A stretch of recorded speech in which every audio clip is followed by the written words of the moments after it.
війну Російської Федерації проти України, як взагалі проти всього цивілізованого, що ми маємо в світі, проти міжнародного права, проти ідеї непорушності кордонів, проти принципів створення Організації Об'єднаних Націй, проти самого факту існування права нації на самовизначення. Ця війна Росії та росіян, якщо їх включення проти України, в основі своїй має псевдоісторичний аргумент, багато псевдоісторичних аргументів.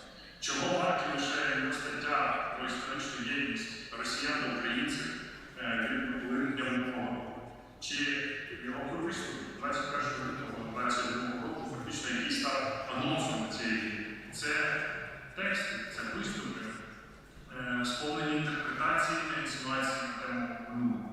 Вони пробують закріпити штучні, хибні пам'ять, наративи про наше минуле і наше.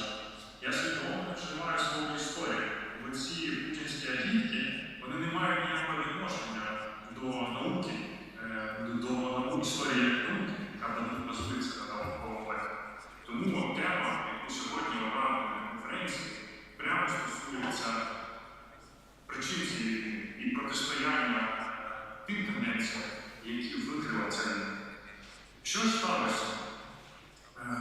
Росіяни фактично вигадками про минуле скористалися як казусом беллі. Вони оголосили нам війну і привід для цієї війни, навіть не оголосили чітко, а завоювали. Бо в них не було справжніх документів і справжніх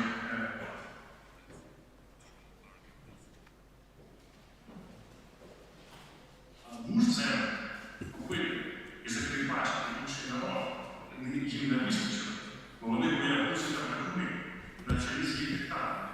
І я підкреслюю, це відповідальність не лише однієї людини путінської адміністрації, це відповідальність, яка лежить на всьому людському народу. Саме в тих поняттях, як описував колись професор Карл Яспер, який вибував про природу, про вину, природу відповідальності німецької нації.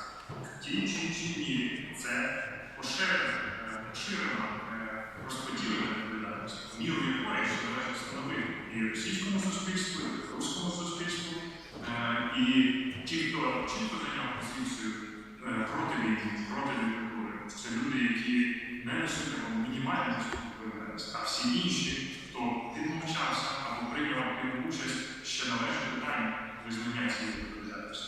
Я не кажу про юридичну відповідальність, але я кажу про політичну, моральну відповідальність. Тож, це виклики для нас всіх, але для історії це виклики пріоритетів. Чому перед фаховими істориками та інституціями, які працюють з пам'яттю, зараз ми бачимо підвищену відповідальність? Тому що ця війна пов'язана з ідентичністю. Вона ознаменувала нові підходи у боротьбі, захисті та конструюванні ідентичності. Політичні, національні, громадянські, перш за все. Йдеться про ідентичність великих спільнот.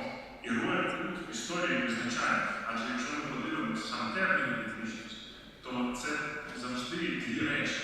Це суть, сукупність історії, про те, ким є, і здатність розрізняти, ким ми не є. Тобто здатність пам'ятати про себе, хто ми є тя місця, і здатність розрізнити, ким ми є.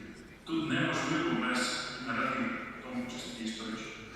Дуже скучно про ці речі, про ці виклики, буквально 2 дні тому у Брюсселі сказав голова Верховного представника ЄС з міжнародних справ та оборони Жозеп Борель. В своїй промові, до речі, дуже рекомендую всім почитати, хто ще не звернув увагу. Він сказав, що ми недооцінюємо емоції та привабливість політики ідентичності, а сучасні авторитарні люди та популісти, які все більше прагнуть влади, цією емоційністю живуть, їх перемагають до емоційності простих відповідей. І у них вже простий коктейль з 3 речей, з 3 П. Популізм, псевдонаука і пропаганда. Ми можемо на це відповісти лише 3 речами. Це звичка і мода на складну історію, наукову методу і децентралізацію наративів та контроль спільнот за наративів. Не може держава складати один історичний наратив. Маємо сили спільноти, рівні академії, університети, які несуть відповідальність за це. І взагалі, останнє я вже зупинюся, що не затягував свій виступ. Нам потрібно більше системи словової кістки. Рано чи пізно до цих меж прийдуть гопніки з Пітерських закапел чи поводирів футбольних хуліганів морського повітря є. І почнуть ці межі розбивати знизу. І нам за то ніхто не прийде на допомогу, бо ми всі час відсиділися. Ніхто не прийде. Ми маємо пам'ятати, що далі буде шлях тільки вниз. Що ми можемо зробити зараз? Якщо ж є такий запит на політику і публічність, то історики, ті, хто опікується політикою, літературою, пам'яті, мають стати мейнстрімом. Не новими пропагандистами, а навпаки, оборонцями, захисниками складної права, джерелом конструктивного сумніву та діалогу. Лише так ми може постати цікавою, впливовою та чесною ідентичністю, як кажуть цитовані, відплачена ідентичність. Ідентичність дорослих і відповідальність суспільства. Це наш розум. І ми всі маємо усвідомлювати, що якщо його проведуть, то далі лише буде знову зі зброєю рукавчих і останній вихід до порядку людини наших дивних буремничих.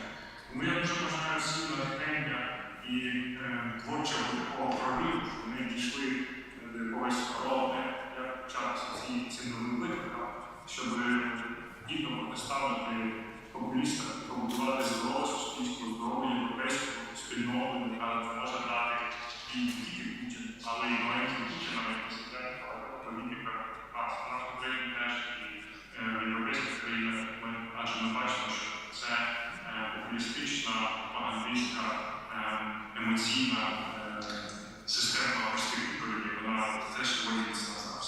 Я дуже дякую за запрошення, колеги.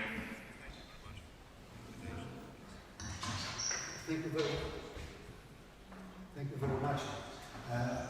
I think you know very well the causes of we had to grow our program. Now we should go back to our plans. So I frankly admit that because of the last Monday's barbaric bombings of Ukrainian cities, I began to doubt whether we should be able to meet today. Thank goodness you are. A warm welcome to you. My name is Dariusz Słaper. Please believe me that I feel much more comfortable in the role of the researcher, historian. However, I am also the director of the Institute of History of the Maria Skłodowska University. For this reason, I act in the role of host, whose task is to introduce and welcome important guests. Let me put this introduction, in a sense, in the hands of the simultaneous interpreters, the translators. So now I will speak in Polish. Chciałbym bardzo serdecznie powitać szczególnych gości naszej konferencji, pana Zbigniewa Wojciechowskiego, marszałka województwa lubelskiego. Witamy serdecznie panie marszałku. Witamy również równie serdecznie panią Elżbietę Kędzierską, dyrektorkę Departamentu Kultury, Edukacji i Dziedzictwa Narodowego Urzędu Marszałkowskiego w Lublinie. Chylę czoła przed państwem z tego prostego powodu, że ta wyjątkowa konferencja mogła się odbyć. Może się odbywać w takim anturażu i może w jakiś sposób przejść do historii konferencji naukowych, bo nie podejrzewam, żeby jakakolwiek inna konferencja, która odbywała się w murach polskich uniwersytetów, miała tego typu zdarzenia, tak? Żeby historyk, który oddaje się w pełni swojej ojczyźnie, z linii frontu relacjonował zdarzenia, które mają zupełnie inny, uniwersalny wymiar, wychodzący daleko wyżej, ponad poziom okopów, który prawdopodobnie przebywa. Mam nadzieję, że za chwilę pojawią się przedstawiciele władz naszego uniwersytetu, ale skoro jeszcze nikogo nie ma, wobec tego poczekam cieszę się.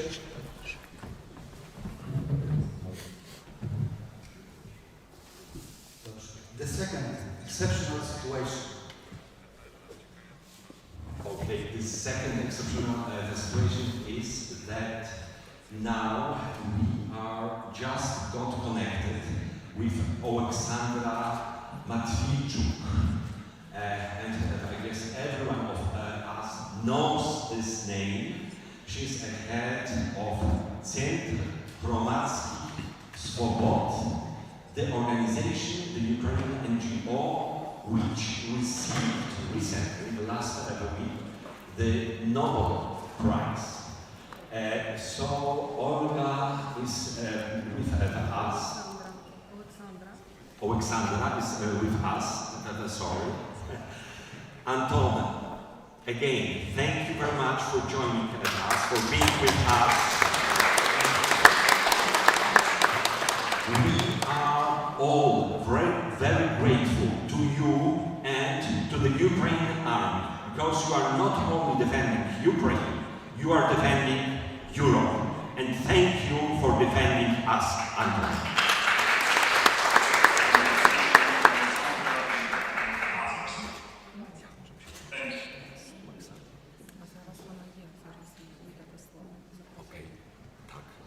So I'd like now to introduce again Oleksandra Matwijczuk, head of the Centr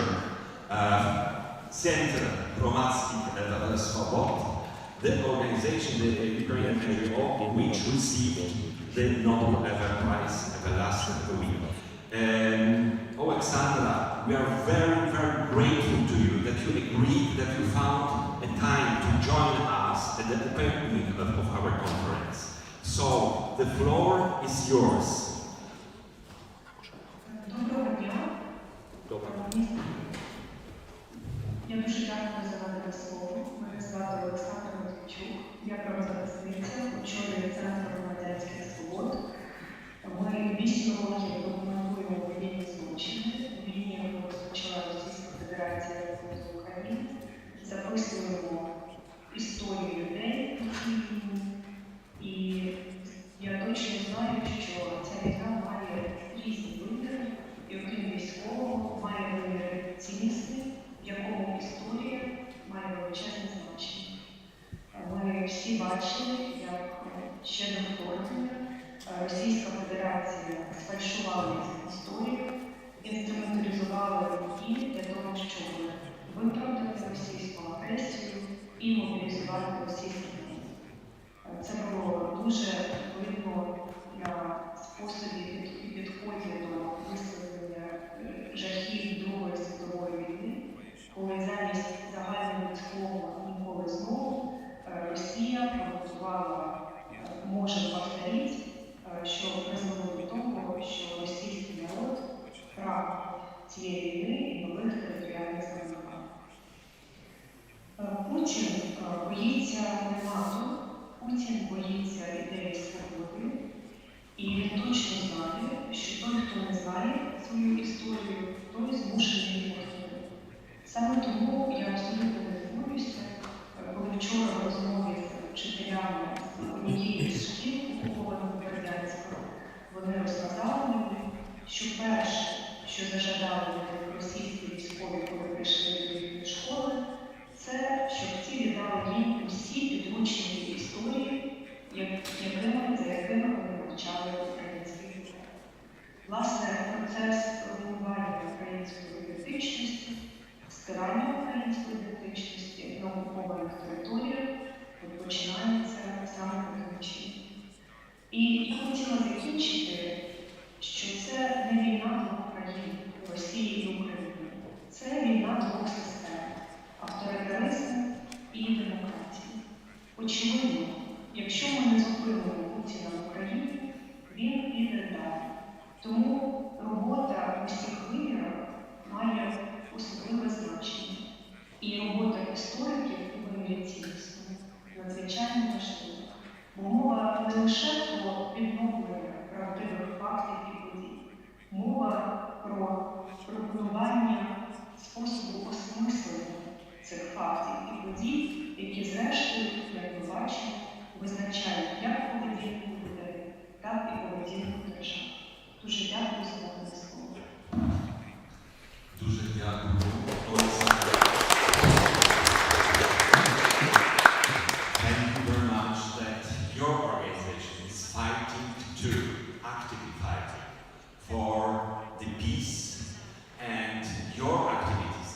activities of your organization are absolutely important for all of us in Ukraine, but also abroad in other countries.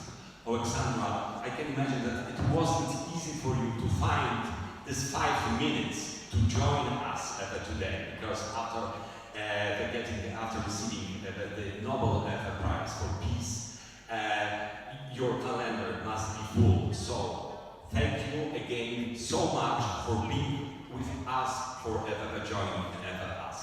All the best. Good luck. Дуже дякую і бажаю учасникам конференції відмін. Дуже дякую. You are a hero for us. Thank you.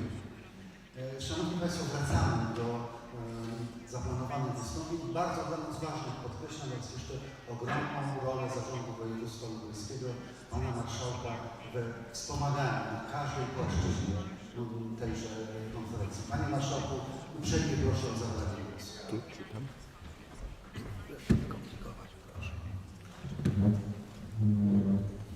Panie Profesorze, Szanowni Państwo, bardzo serdecznie wszystkich witam i pozdrawiam w imieniu Marszałka Województwa Lubelskiego, Pana Jarosława Stawiarskiego, ale i to obecnej Pani Dyrektor Kędzierskiej.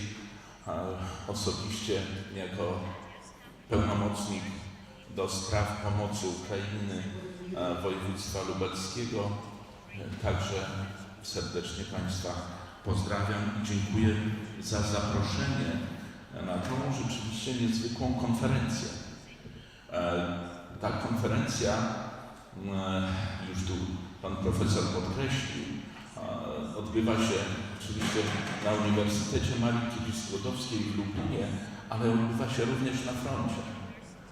I to jest ta szczególność, wyjątkowość tej konferencji. Historycy wobec nowych wyzwań w kontekście rosyjskiej wojny z Ukrainą. Ja jako człowiek, który pasjonuje się historią dawnej Rzeczypospolitej, pierwszej Rzeczypospolitej, dziejów Polski, ale również dziejów narodu polskiego, ukraińskiego, litewskiego, białoruskiego. Chciałbym sięgnąć do historii. Oczywiście dla nas taką ważną datą jest data zawarcia Unii Lubelskiej, Unii Polsko-Litewskiej wówczas, czyli korony i Wielkiego Księstwa Litewskiego, które roztaczało się aż do Morza Czarnego, gdzie właśnie naród rusiński był szczególnie tam sadowiony. Ale w tym kontekście warto przypomnieć inne daty, inne wydarzenia, które przyniosły tak naprawdę pasmo nieszczęść dla narodu rusińskiego, ruskiego, nie rosyjskiego, nie mylić z rosyjskiego, ruskiego, a mianowicie ugoda pereisławska. To uważam, że od tego momentu szczególnie zaczęło się nieszczęście dla narodu ruskiego, rusińskiego, a teraz możemy powiedzieć ukraińskiego.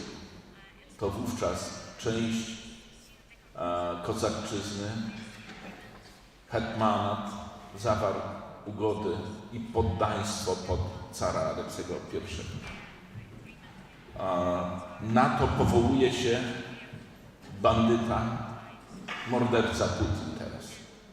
I do tego wraca często, mówiąc, że przecież od tego czasu Ruś kijowska, Ruś halicka, wszystkie ziemie ruskie należą już do cara wcześniej, a później do Związku Radzieckiego, teraz do Rosji.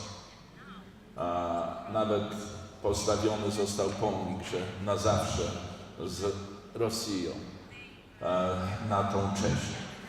Była próba później zmiany tego układu peresławskiego, tej ugody peresławskiej, czyli Unia Chadziacka, której jestem wielkim zwolennikiem i próbuję ją jakoś pokazać, żeby się przebiła. Mimo że Unia Lubelska z racji oczywistych jest mi bardzo bliska, ale ta Unia Chadziacka stanowiła, że są 3 podmioty, równorzędne podmioty. Korona, Królestwo Polskie, Wielkie Księstwo Litewskie i Wielkie Księstwo Ruskie. Równorzędne. I wówczas, gdyby ta Unia Chadziacka weszła w życie, przetrwała, to, proszę Państwa, nie byłoby rozbiorów Rzeczypospolitej, obojga, a tak naprawdę trojga narodów. Nie byłoby, a na pewno w takim wydaniu, I wojny światowej i II. My wówczas stanowiliśmy ogromną siłę. 1 000 000 kilometrów kwadratowych od Morza Bałtyckiego po Morze Czarne. Inaczej by to się kształtowało wszystko. I wierzę, że nie byłoby teraz tej tragedii na Ukrainie, tej wojny. Myślę, że tutaj wybitni specjaliści, którzy uczestniczą w tym ważnym wydarzeniu międzynarodowym, w tej konferencji, wspomną i uwzględnią w swoich materiałach właśnie to źródło pewnych nieszczęść, które mogło nie nastąpić w późniejszych wiekach, w późniejszych latach.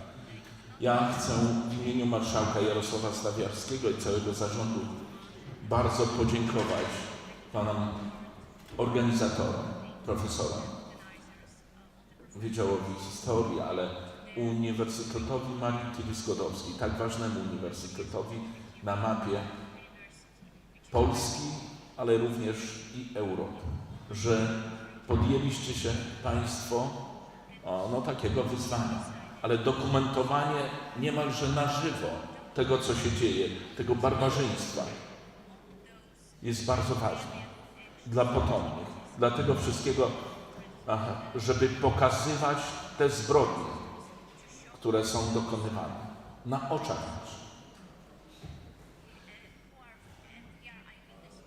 Ja wierzę, że Ukraina zwycięży. Ja wierzę, że zwycięży Europa, że zwycięży świat. Ten świat demokratyczny, ten świat, dla których wartości życia, wartości inne jak niepodległość, jak wolność są podstawą do istnienia. I tego życzę. I są piękne słowa pieśni, nazywanej często, ja przynajmniej tak nazywam, jako drugi hymn Ukrainy, wyśpiewane przez zespół Taraka, przez Karola i Martę. Marta jest lwowianką, gdzie są zawarte takie słowa: podaj ruku Ukrainie, żeby Ukraina nie umerła. A ja dodaję, i oni wiedzą i nie obrażają się, mówię, podaj mocniej rękę Ukrainie. Podaj mocniej ruku Ukrainie, żeby Ukraina nie umerła. Бажаю вам, браття і сестри, українці, бажаю перемогу, a po перемоги миру. Życzę wam, bracia i siostry Ukraińcy, zwycięstwa, a po zwycięstwie pokoju. Dużo dziękuję. My razem z wami. Panie Marszałku, ogromne dzięki. Ja myślę, że to, co Pan powiedział, może być wspaniałą reasumpcją dzisiejszego spotkania. Sądzę, że to pytanie what if, ten element historii kontraktualnej, który pojawił się w Pana wypowiedzi, pewnością będzie inspirującym dla wielu wystąpień na dzisiejszej i jutrzejszej konferencji. Dziękuję. Piękne dziękujemy za wsparcie ogromne, powtarzam raz jeszcze, bez Państwa pomocy ta konferencja pewnie by się odbyła w bardzo szczupłym gronie i zupełnie w jednym anturażu, tak bym to określił. Jeszcze raz ogromnie Dziękuję. dzięki. Chyba telewizja mnie wzywa, to pójdę na chwileczkę, wrócę, ale o 11:00 mam grupę bałkańską, międzynarodową, której w sprawie Ukrainy będę musiał wyjść, ale jeszcze z Państwem będę. So the gentleman of Lublinie excuses himself. Now he's leaving us for a second to give an interview to the Polish television, but he will be back a bit later with us. Okay, dear friends, now I'd like to give the floor to one of the main sources which is behind our conference, Spiritus Movens, this is in Latin, of this conference. Dr. Alvydas Nikčentaitis, the director of the Lithuanian Institute for History from Vilnius, he actually came up with this idea. It was shortly after the outbreak of the war in Ukraine, after the 24th of February. Alvydas contacted me, contacted some of our German friends and told us, let's organize this conference. Where? Here, in Lublin. Lublin has a special historical dimension, has a special historical meaning for us. Alvydas, I'd like to ask you, or I'm giving you the mic right away, and the floor is yours. Друзі, сердечно всіх вітаю. Раді, що авантюра тієї конференції вдалася. І тут присутні не лише учасниці з Польщі, з Німеччини, Білорусі, Литви, України, але і учасники, які приїхали з фронту. Вітаю особисто Борис і вітаю особисто Іван. Дякую. Дякую вам.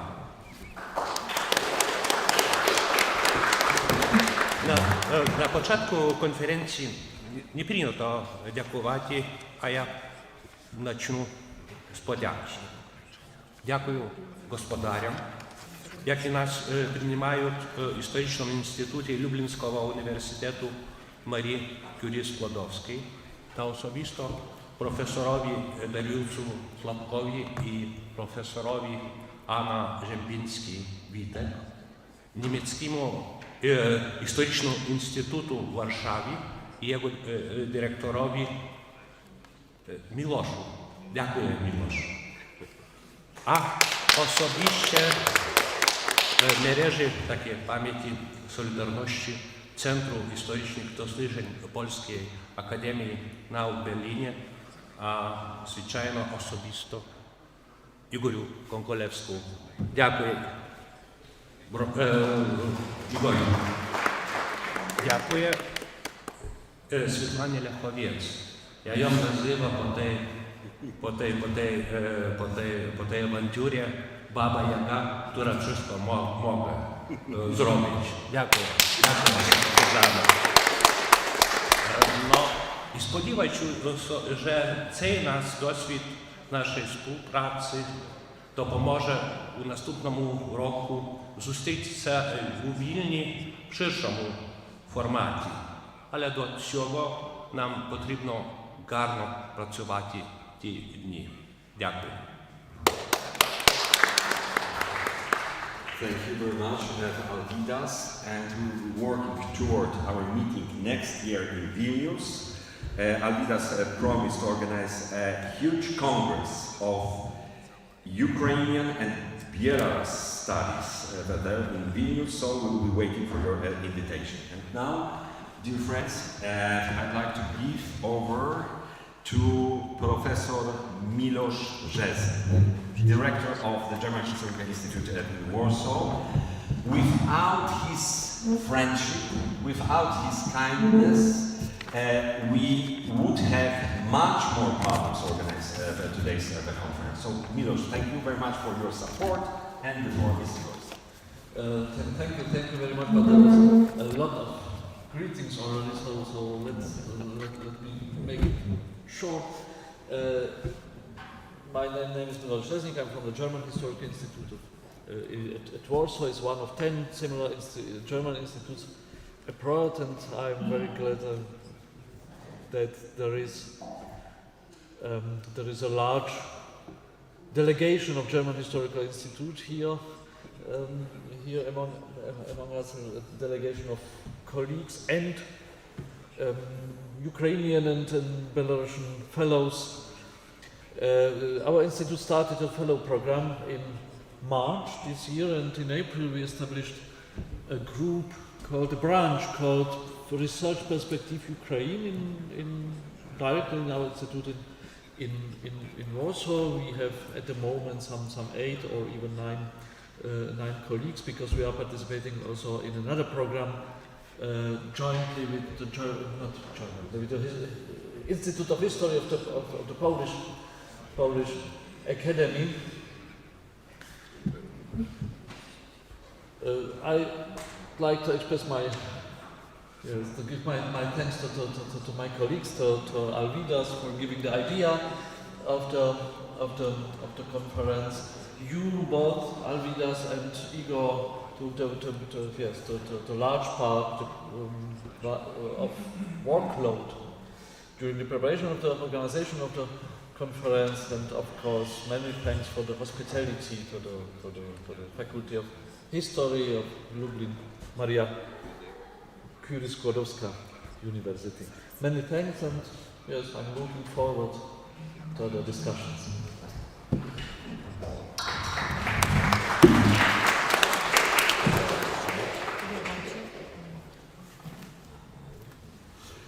Okay, so this is a famous Polish punctuality. So we started with some delay, but we are catching up with the time, and we are just about to start our first session, Rethinking Ukrainian and Belarusian Studies in the context of the Russian war against Ukraine. So first of all, Alvidas, thank you for being with us here on the stage now. You are invited to join the audience, and I'd like to invite on the stage our speakers. We were supposed to change slightly, the program of the first session, because some of our Ukrainian friends were not able to join us. Thank God we got a connection, online connection with Anton Robovich, that he was with us, at least on the screen. Yevgen Mahda, the director of the Institute of World Politics, National Technical University of Ukraine, Igor Sikorski, Kiev Polytechnic Institute, was not able to join us. So 2 days ago, he apologized and said that he won't be able to come to the Lublinie. But we have here another very important guest, and from Ukraine. This is Ivan Patrylak. Ivan, where are you? Okay, so we were cordially invited to join us here on the stage. Ivan managed to come to us yesterday from the front. He's also a soldier, and he is coming directly. Yes, please have a seat here at the table. And he's coming directly from the War Theater to us. I'd like to ask on the stage Professor Loretta Skurwidaitė, Dean of the Faculty of History at Vilnius University. Loretta, where are you? Okay.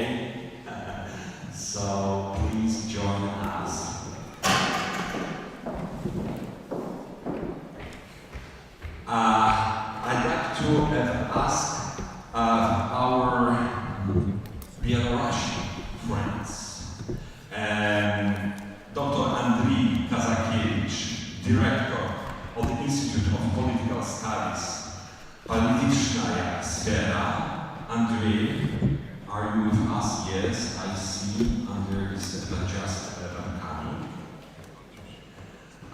Professor Roman Wysocki from the University of Maria Skłodowski, an expert on the Polish expert on the Ukrainian history, is joining us right now. So we will be talking in two languages, Ukrainian and English. Please remember that both languages are being translated on the channel 3. And actually, just a second.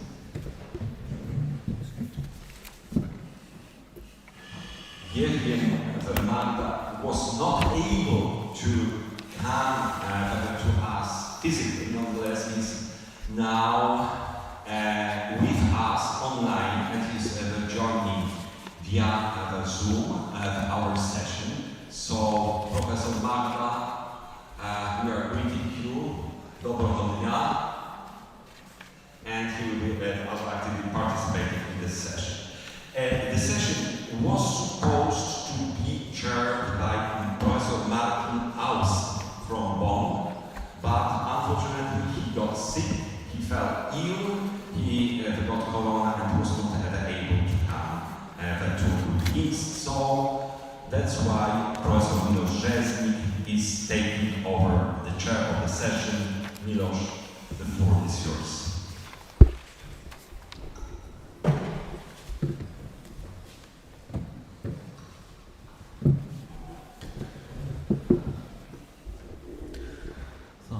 Thank you again, Igor. We should now start our first discussion under the title Rethinking Ukrainian and Belarusian Studies in the Context of the Russian War Against Ukraine. It's a very broad topic. We are facing different challenges, different new situation. Our meeting here is one example of that, or series of examples, because we have here in the room many colleagues that would not have left their country without the war or without the new evolution of circumstances in Belarus and in Ukraine. We are facing not also challenges. We are facing, or we are dealing with different forms of prognosis, with different expectations for the future. Can you hear me better now? Better now. Yes, Yeah. thank you. Maybe we should dare to speak also of opportunities. Which opportunities we are facing now for our cooperation, for our communication, for establishing new networks among us for the future. We have the opportunity, we have the possibility, we have the occasion to speak or to discuss of what should come after the war, after the Ukrainian victory. What should be the new form of our cooperation? What should be the new form, the way of dealing with Ukrainian history outside of Ukraine? What should be the ways of maybe new institutionalizations of Ukrainian history? Speaking from a German perspective, we have still the problem that there is hardly any formal institutionalization of this research. What are the chances and the possibilities and new approaches for decolonializing of Ukrainian history? That was the first main topic, I think, dominant topic already during the spring months in our international discussions. But it's not my task to discuss here. My task is to moderate, to chair the discussion. And I'm very I'm very glad that we have we still Anton Drobowicz on the screen? Is Anton here or not? I can't see him at the moment. But we can understand his speech on the very beginning of our meeting as the keynote, as announced in the program for this part of discussion. And now I would ask all the colleagues, what are your perspective? What are your first reflection, your first connotation, your first expectation for the role of Ukrainian history and Ukrainian historiography during and after the war in our work, in our European cooperations? What would be the result of the war, could be the result of the war for our dealing with Ukrainian history and our taking Ukrainian history into account of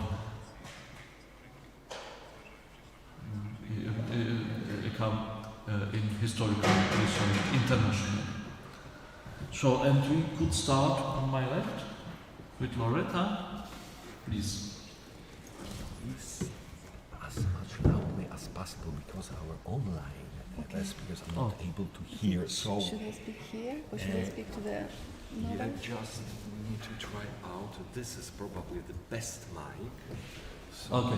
So if you should formulate your first ideas spontaneously coming in your mind, what would that be? Yes.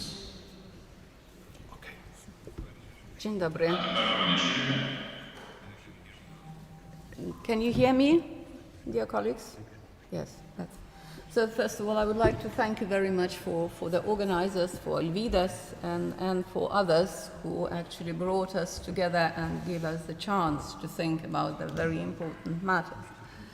Let me take this question a bit on a wider scale, saying that it's not only a question about what will happen with the louder.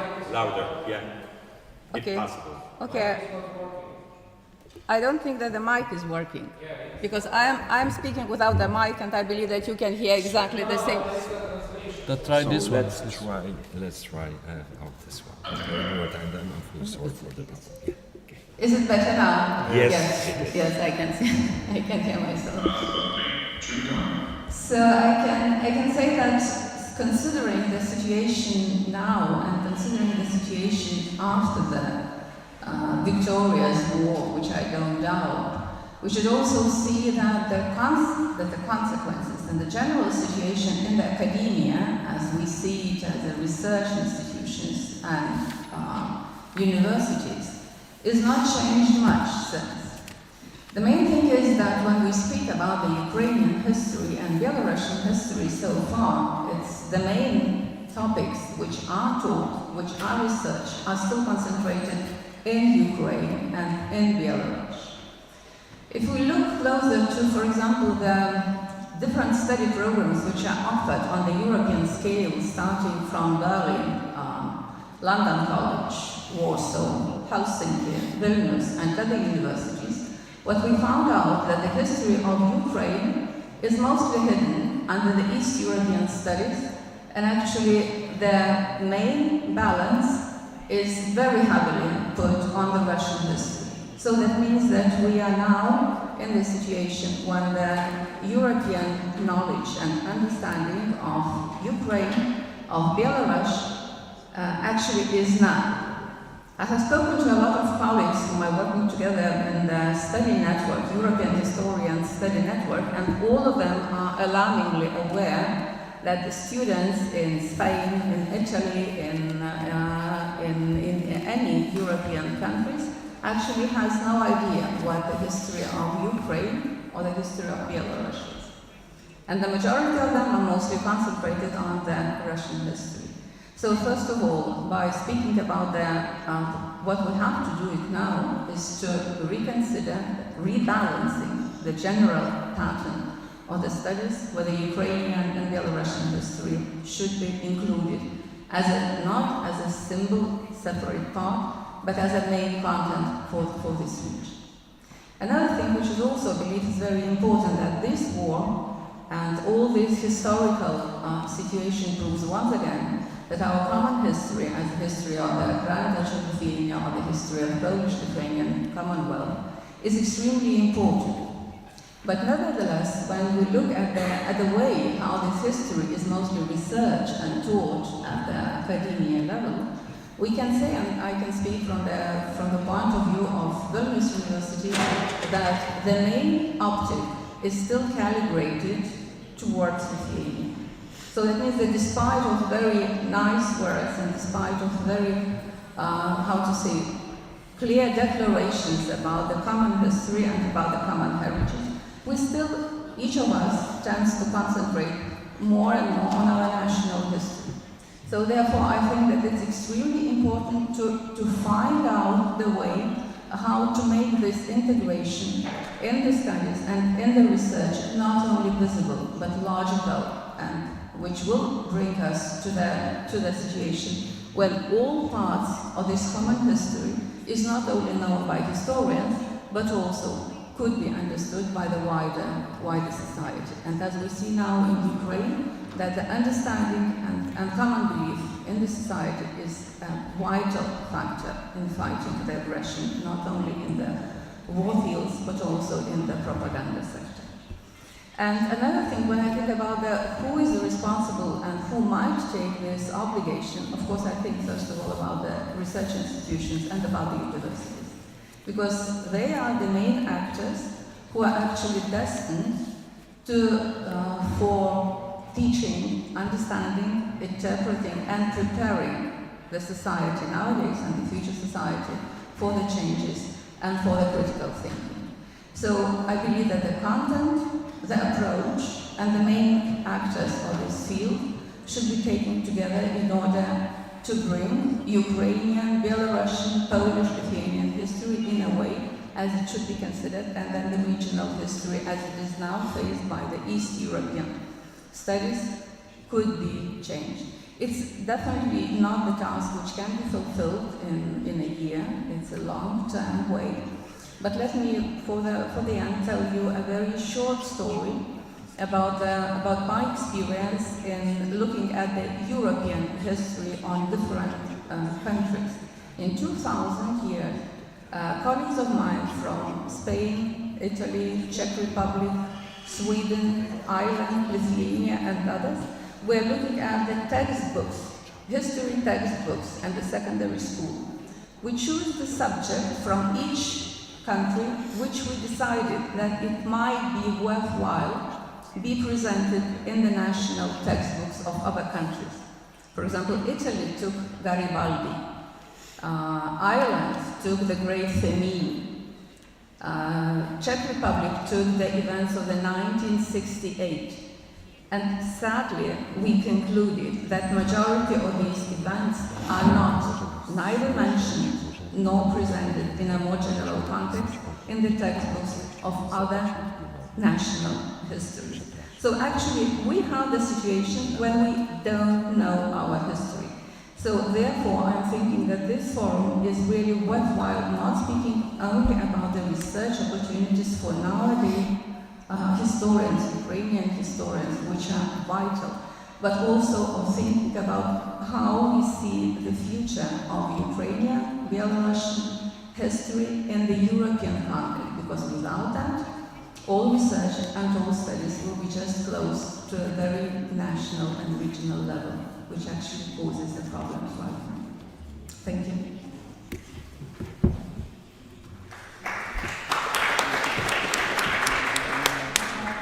Thank you. I formulated this question because we represent a very different regional perspective: Ukrainian, Belarusian, Lithuanian, Polish, German, and that's. I have expected we would have very different perspectives, territorial and regional framing perspectives, and for me it's quite yes. I'm quite surprised that even Lithuania, Ukraine is hidden, maybe hidden in the behind the concept of Eastern European history, and I think that would be a common observation that we need in outside of Ukraine, outside of Belarus, a kind of differentiation of our notion of our understanding of what Eastern European history is. Also, not only discussions on what that is, but how to differentiate this concept. But I would now ask on my right, Professor Roman Wysocki. Thank you. Thank you for this opportunity to participate in this event, especially because of the place. I'm starting speaking in English, but in the future I changed and I started to speak in Ukrainian. Because of place which is connected not only with the tradition of history, but also with position in Ukrainian studies and Belarusian studies, especially the studies which started 30 years ago, and I can say a witness of this event. This process, like we started to treat history and find answers for many questions which were maybe forbidden, maybe we only have opportunity to research.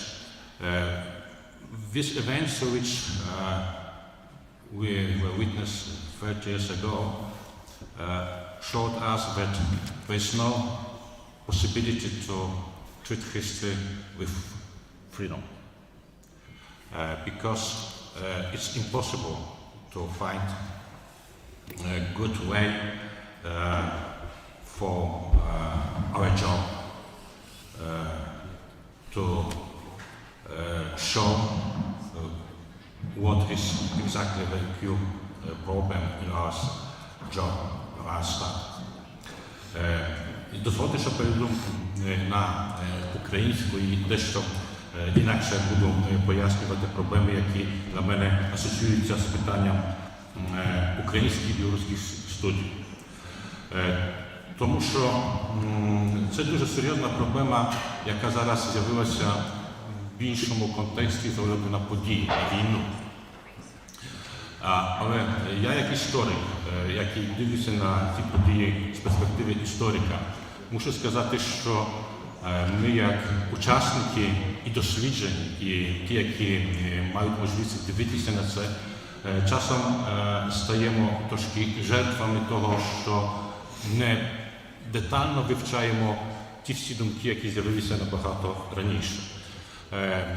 Я дуже часто згадую такий момент, коли можемо вичитати в дуже старій книжці, написаний Сеттером Вотсоном ще до Першої світової війни, коли він займався дослідженням історії Росії і згадував про це, як дуже важливим питанням є питання українське. І практично наступні десятиліття це питання не функціонувало в такому просторі, якому ми повинні на це дивитися. І щойно війна сказала, чи події в Білорусі сказали нам про це, що це питання є дуже важливим. Але ми маємо різні перспективи дослідження цієї проблеми. Тому що, коли дивитися на українські студії після чи початку 90-х років, це досвід польський, це доказ того, як можна дуже багато зробити, щоб пізнати минуле. Але одночасно з'являються інші питання. Я поміняв мову, але тут те, що можна сказати, зробив це свідомо. Тому що з'являється питання, чи мова є важлива, коли ми займаємося такими дослідженнями. Зовсім в іншому контексті. Якщо подивитися результати досліджень, то багато з них були друковані, якщо йдеться про історію Білорусі, України, російською мовою. Чи це, що так багато було надруковано російською мовою, дозволило вивчити росіянам білоруське чи українське питання? Чи це був поступ, коли, як ми навіть згадаємо виступ директора Львовича, який згадав про псевдоісторію, тобто серйозну проблему, яка з'явилася в сучасному вимірі. І тут з'являється для мене теж друге питання. По-перше, коли ми говоримо про білоруські і українські студії, це одна проблема. А друга проблема – це історичні студії в цьому контексті. Тому що ми маємо не тільки різні наративи, тут не є питання різних наративів, тільки питання, чи цей конфлікт, який буде висвітлюваний двома сторонами, він буде справді дослідженням. Тобто, чи, наприклад, сучасний російський наратив про війну – це є наратив, чи це є історія, чи це є дослідження. Я згадав про це, що немає досліджень без свободи.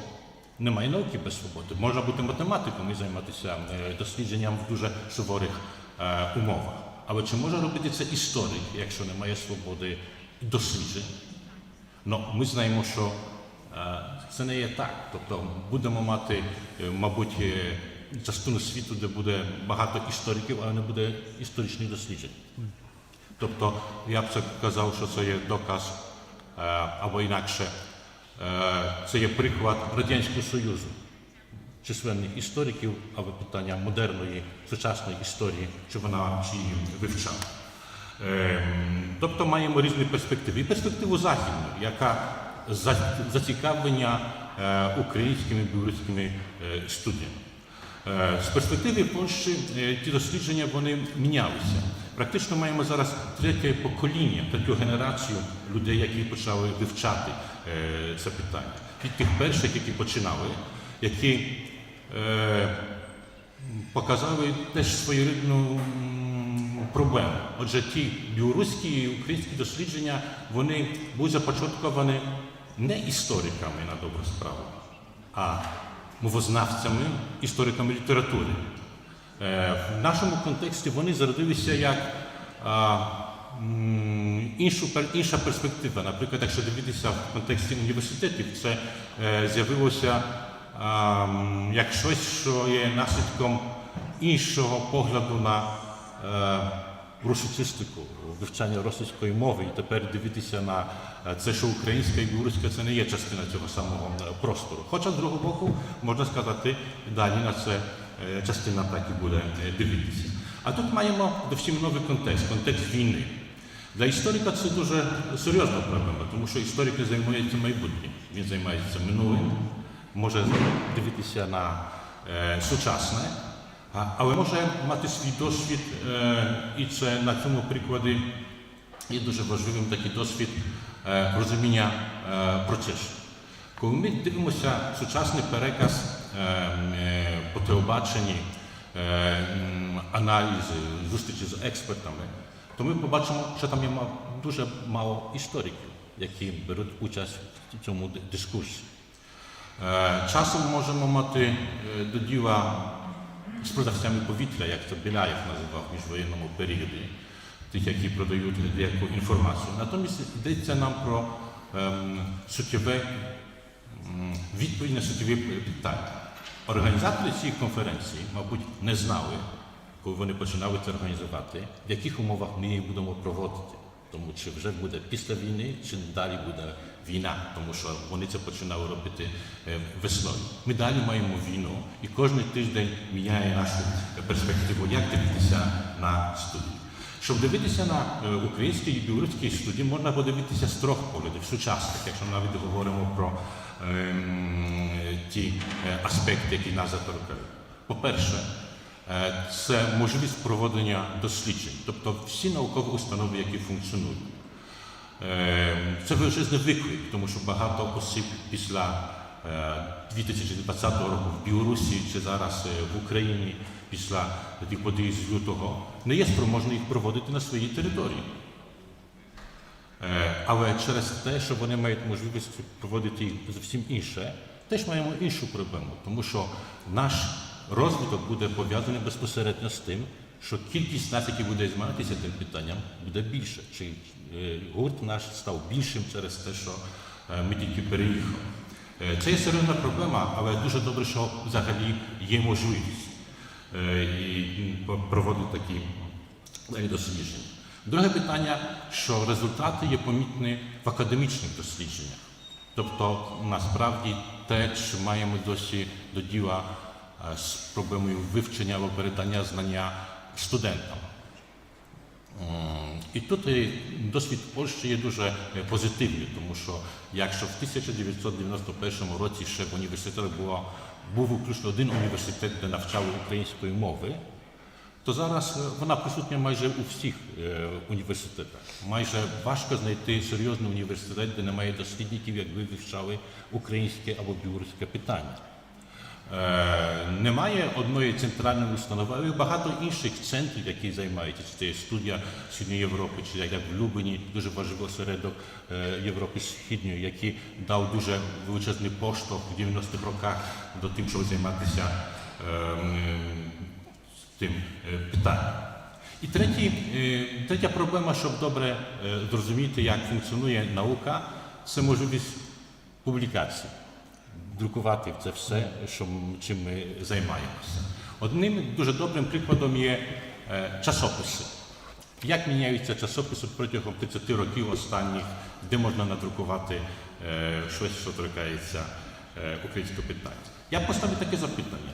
Який є західний часопис, який вважається українськими дослідниками або білоруськими дослідниками, або тими, які займаються українськими або білоруськими студіями, так престижним, що всі хотіли би там друкувати? Є серйозна проблема. 30 років тому можна було сказати Harvard Ukrainian Studies. Це був такий провідний часопис. Він зараз практично не функціонує. На умовах Польщі маємо декілька часописів, які є зосереджені на схід, безпосередньо на схід. Період 90-х років, коли з'являлися Варшавські українознавчі зошити, Краківські українознавчі зошити, це вже минуле. Білоруські історичні зошити, які грали відносно важливу роль 60 років тому, вони через умови незалежні від часопису не грають зовсім інші роки. Я вже був до кінця. Тобто тут з'являються дуже серйозні проблеми, з якими маємо зустрічатися в умовах не тільки війни, але умови праці, коли зацікавлення є дуже великою проблемою, але одночасно, коли це не є невеличка, несерйозна проблема. Це є доказ того, що ми не знаємо до кінця світу, в якому живемо. Тому що байдужість до білоруського питання і українського питання по великій мірі це відповідь на те, що для багатьох стало несподіванкою. Війна. А може відповідь лежить в цьому, що ми не детально досліджували ті події, які відбуваються, що ми занехтували ті проблеми, які пов'язані з функціонуванням установ, що сприймали все, що сталося в інший час, як дуже позитивну зміну. Тільки питання, чи сучасна Росія – це є демократична країна? Ну ні, але це продовження Радянського Союзу. Тобто ми собі логічні студії завершили на 90-х роках, а повинні були далі проводити, одночасно пам'ятаючи про це, що на цьому просторі функціонують величезні нації, які мають величезну роль в сучасному світі, про що ми сьогодні весь час і говоримо. Дякую.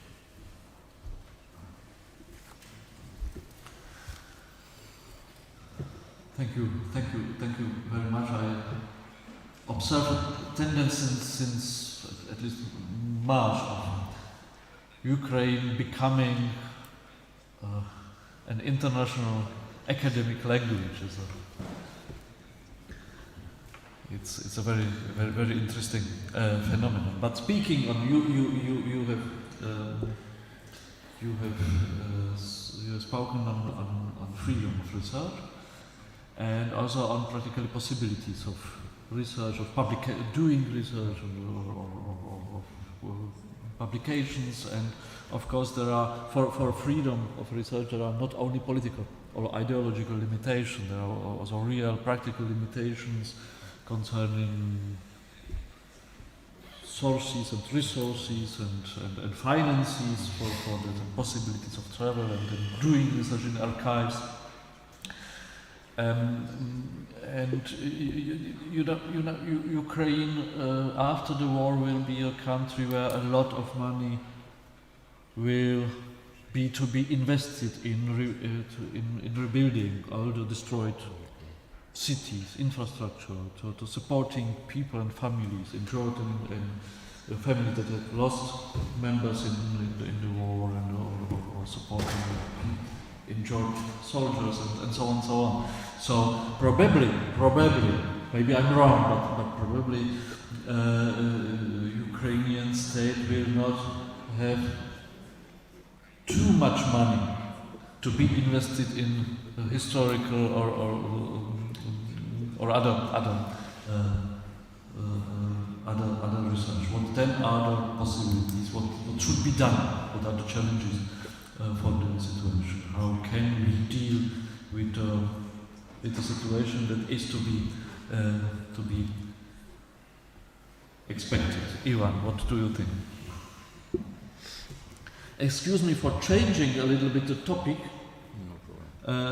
I've indicated in my first formulation, but I try to react what was said in your statements.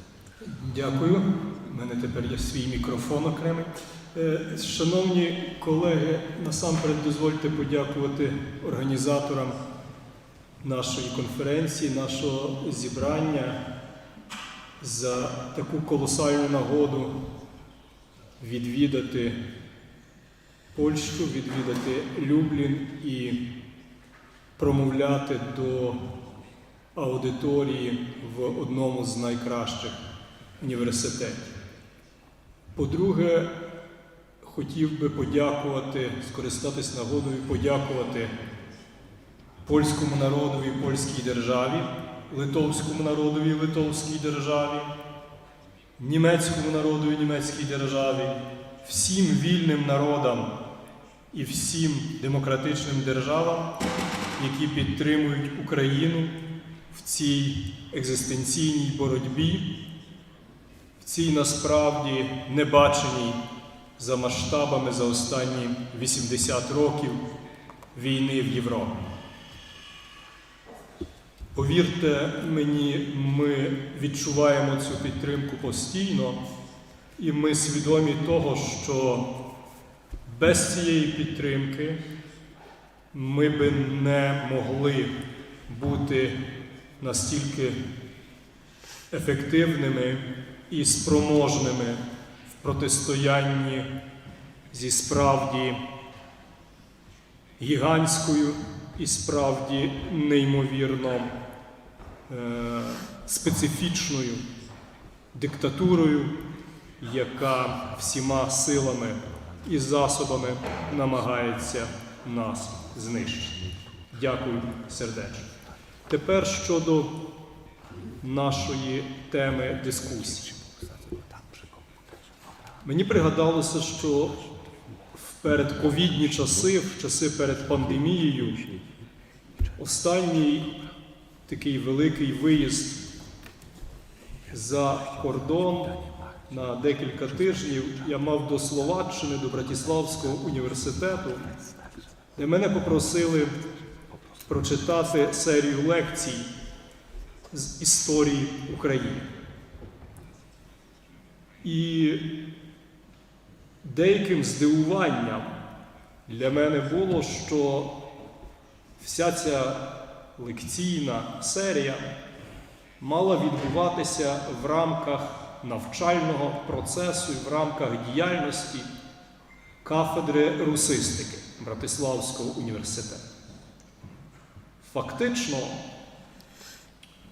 в цій близькій до нас і територіально, і культурно, і ментально країні українські і білоруські так само студії ледь жевріли в головному університету значною мірою завдяки ентузіазму завідувача кафедри русистики. Професор Любор Матейко ініціював ці студії фактично абсолютно без будь-якої підтримки зовнішньої. І коли я спілкувався з студентами, з молодими людьми, які були здебільшого словаками, і запитував їх, чи вони, як спеціалісти з історії і політології Східної Європи, чи хтось з них бував колись в Україні. І з жахом виявив, що з них, із усієї групи, з 20 людей, в Україні не бував ніхто. Але 80% з них були в Росії. При тому, що зі Словаччини до України дорога, як кажуть, перелізти паркан, а до Росії це далекий край. Я тоді ще раз переконався, що для значною мірою мешканців не тільки західної частини нашого континенту, але й центральної частини нашого континенту, Європа закінчується десь на східних кордонах Словаччини, Польщі, а далі починається якесь провалля, а потім після цього провалля йде Росія. До 91-го року, властиво, це провалля теж було Росією, але тепер сталося якесь непорозуміння. В очах багатьох людей цей шматок Росії кудись подівся, і з'явився якийсь невизначений, неокреслений простір. Простір, в якому не було власної історії, в якому немає власної культури, і простір, в якому держави, які існують, є скоріше просто-напросто якимось непорозумінням, тимчасовим історичним непорозумінням, якоюсь політичною і географічною новиною, яка, властиво, може будь-який час зникнути. Властиво, із цієї ситуації дуже вправно скористався Путін та його адміністрація, які інвестували велетенські кошти і велетенські зусилля в те, аби підтримувати уявлення багатьох мешканців Європи про простори сучасної, насамперед, Білорусі і України, як про простір тимчасово непідконтрольний Росії, який, власне, рано чи пізно буде поставлений під російський контроль. Виходячи із цього, очевидно, що після завершення війни, сподіваємося, що це відбудеться в не дуже віддаленій перспективі, і відбудеться і завершиться ця війна, очевидно, перемогою не просто України, а перемогою демократичного світу, перемогою цивілізації над абсолютним дикунським деспотизмом. Очевидно, що після цього перед нами, як істориками, перед істориками з університетів, перед істориками з академічних інституцій, перед істориками, які працюють у суспільній площині, постане велетенський виклик, яким чином зробити так, щоб ця лакуна, яку заповнювали російські історичні наративи, врешті-решт була заповнена інформацією, заповнена знаннями про історію білоруського, українського народу, про традицію державності в Білорусі, про традицію державності в Україні. Безумовно, що насамперед ці великі виклики ляжуть на плечі, в українському випадку, українського уряду, українських істориків, українських журналістів. В білоруському випадку, очевидно, буде ситуація розвиватися в якийсь інший спосіб, бо білорусам ще належатиме боротися за те, щоб повернути свободу власній країні.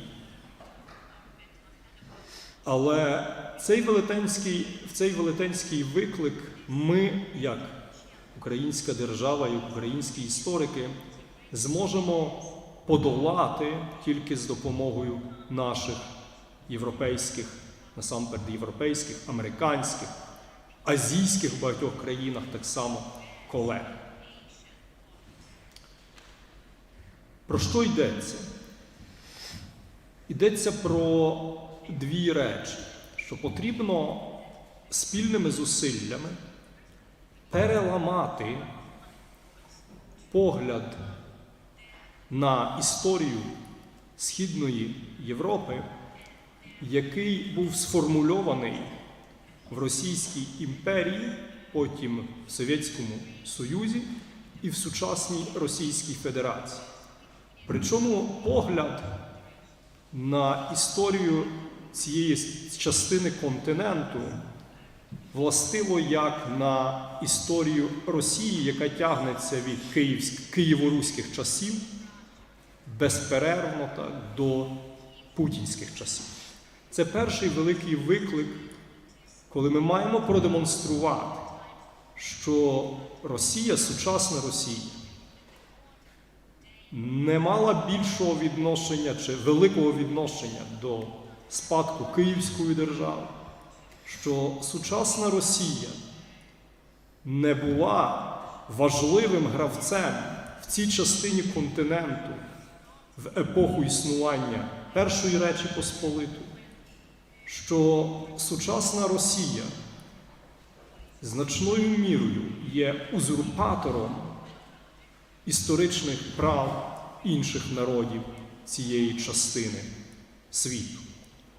Другий виклик, який ми маємо подолати, який допоможе, очевидно, насамперед колегам із західної, центральноєвропейських держав дивитися на історію Білорусі, історію України, на культуру Білорусі і культуру України, на державність Білорусі і державність України не тільки російськими очима. Це питання лінгвістичної підготовки. Пан професор згадав, що в Польщі практично в кожному університеті є викладання української мови. Але це скоріше велетенський виняток порівняно з іншими європейськими державами, ніж правило. І основна маса істориків європейських, західноєвропейських, які досліджують Східну Європу, історію Східної Європи, вони насамперед вивчають російську мову і таким чином дивляться на історію тієї ж Білорусі, тієї ж України винятково російськими очима, і потім ці наративи російські поширюють в своїх державах. Тобто це два основні виклики, які ми маємо подолати, які один з одним неймовірно зв'язані. Третій, менший виклик, але теж важливий, це, який теж сьогодні згадувався, це проблема публікацій. Проблема публікацій якихось статей чи матеріалів з історії України або історії Білорусі. Знаєте, в нас декілька, мабуть, років 10-12 тому запровадили таку вимогу, щоб докторанти публікували обов'язково в закордонних виданнях якусь статтю. І, мабуть, 90%, я не збрешу, я не маю статистики, але думаю, що не збрешу, якщо скажу, що 90% аспірантів наших публікуються в Польщі, менше того, 10% інших на Чехію і Словаччину припадає. Там, можливо, який там 1% десь на якісь інші країни. Це свідчить про те, що ще в Польщі, в Литві, в Чехії можна знайти зацікавлення до історії України. Я думаю, що так само приблизно ситуація із історією Білорусі. Але вже в дальших країнах знайти зацікавлення цим простором надзвичайно складно. А відсутність зацікавлення породжує знов-таки благодатний ґрунт для російської пропаганди, яка навіть в ці часи, в часи війни, коли фактично онлайн знищується ціла країна, знищується її культура, знищується її право на державність і право на майбутнє, Російська пропаганда нав'язує європейцям стереотипи, нав'язує європейцям думки про те, що не варто страждати через підняття цін на газ чи нафту, через якийсь невизначений простір на сході Європи, який завжди історично був російським. І поки існуватиме ця лакуна у вивченні властиво в Європі, в Америці, в Азії, історії України, історії Білорусі, цим народам, нашим народам України і Білорусі, не вдасться остаточно досягнути своєї мети, досягнути свободи і досягнути остаточної сепарації від цього тіла Російської імперії, яка вмерла, але яка постійно намагається відродитись. Дякую.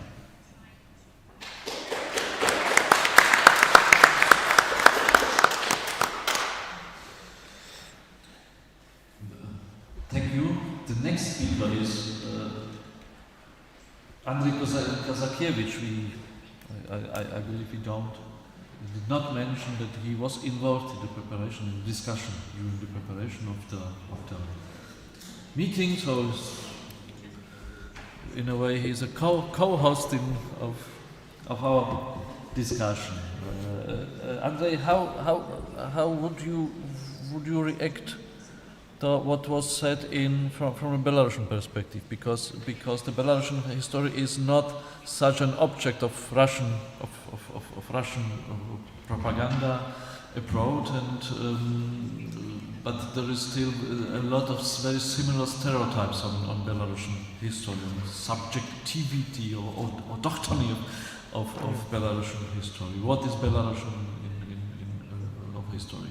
Maybe later we should come back to this point, how to deal with an unavoidable fact that we will probably a long time speak of Ukrainian history or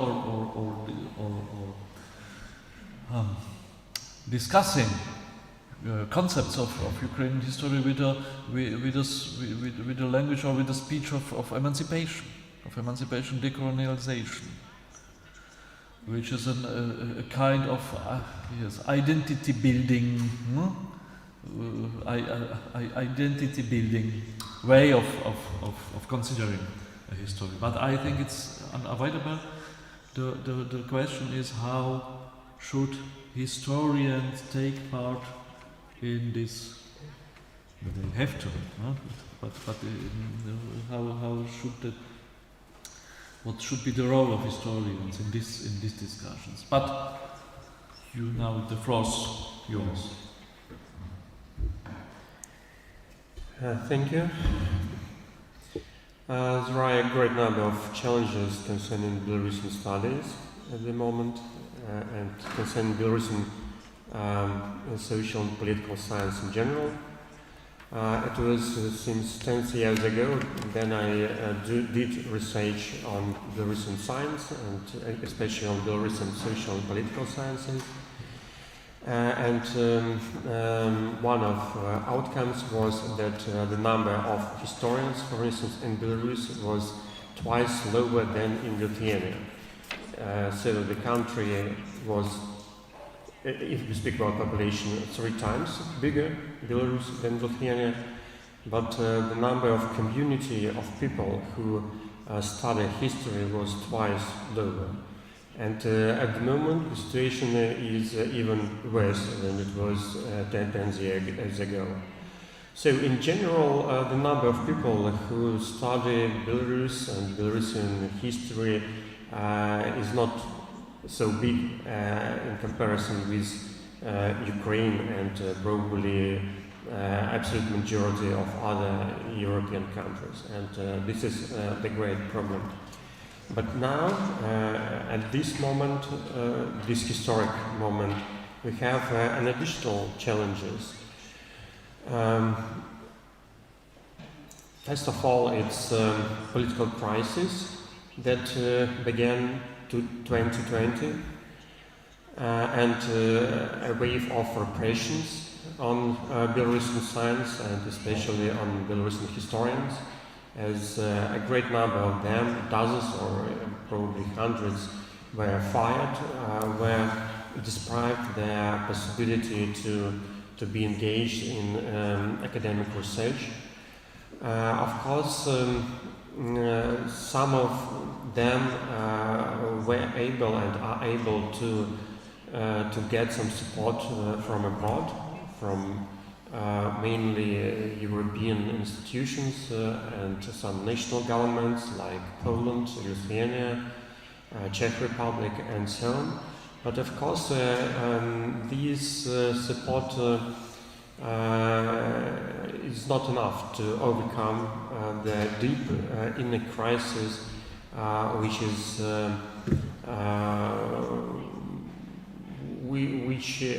are being destroyed of Belarusian research community at the moment.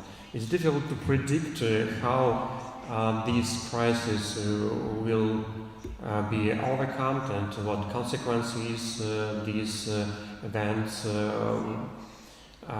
will how this will influence on Belarusian history, on Belarusian studies, but it's obvious that now we are enduring the deepest crisis in Belarusian science during the whole period of independence and probably since 1930s, since the great repressions under communist rule. But it's not the only challenge for Belarus and for Belarusian studies.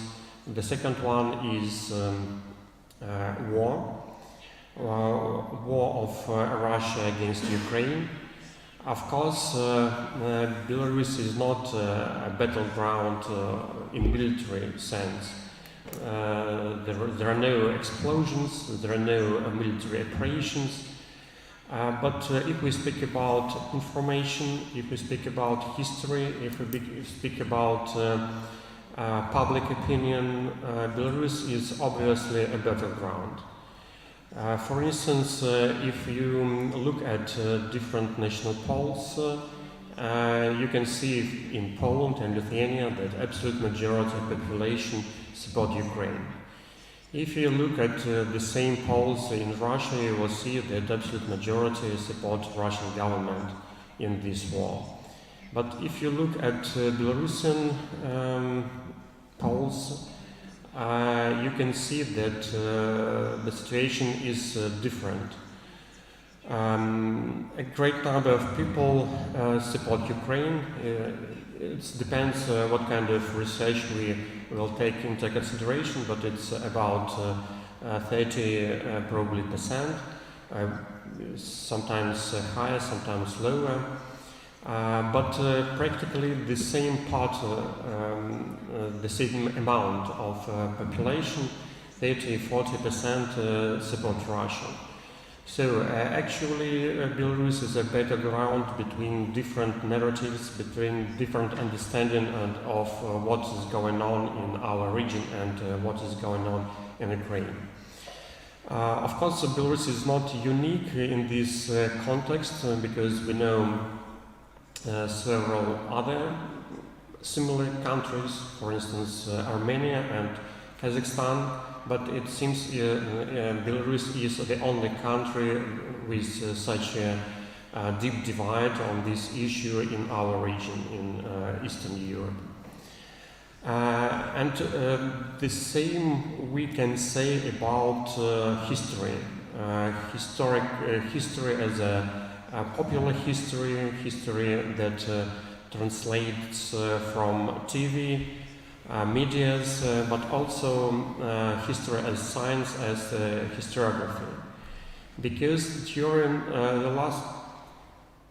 It's okay.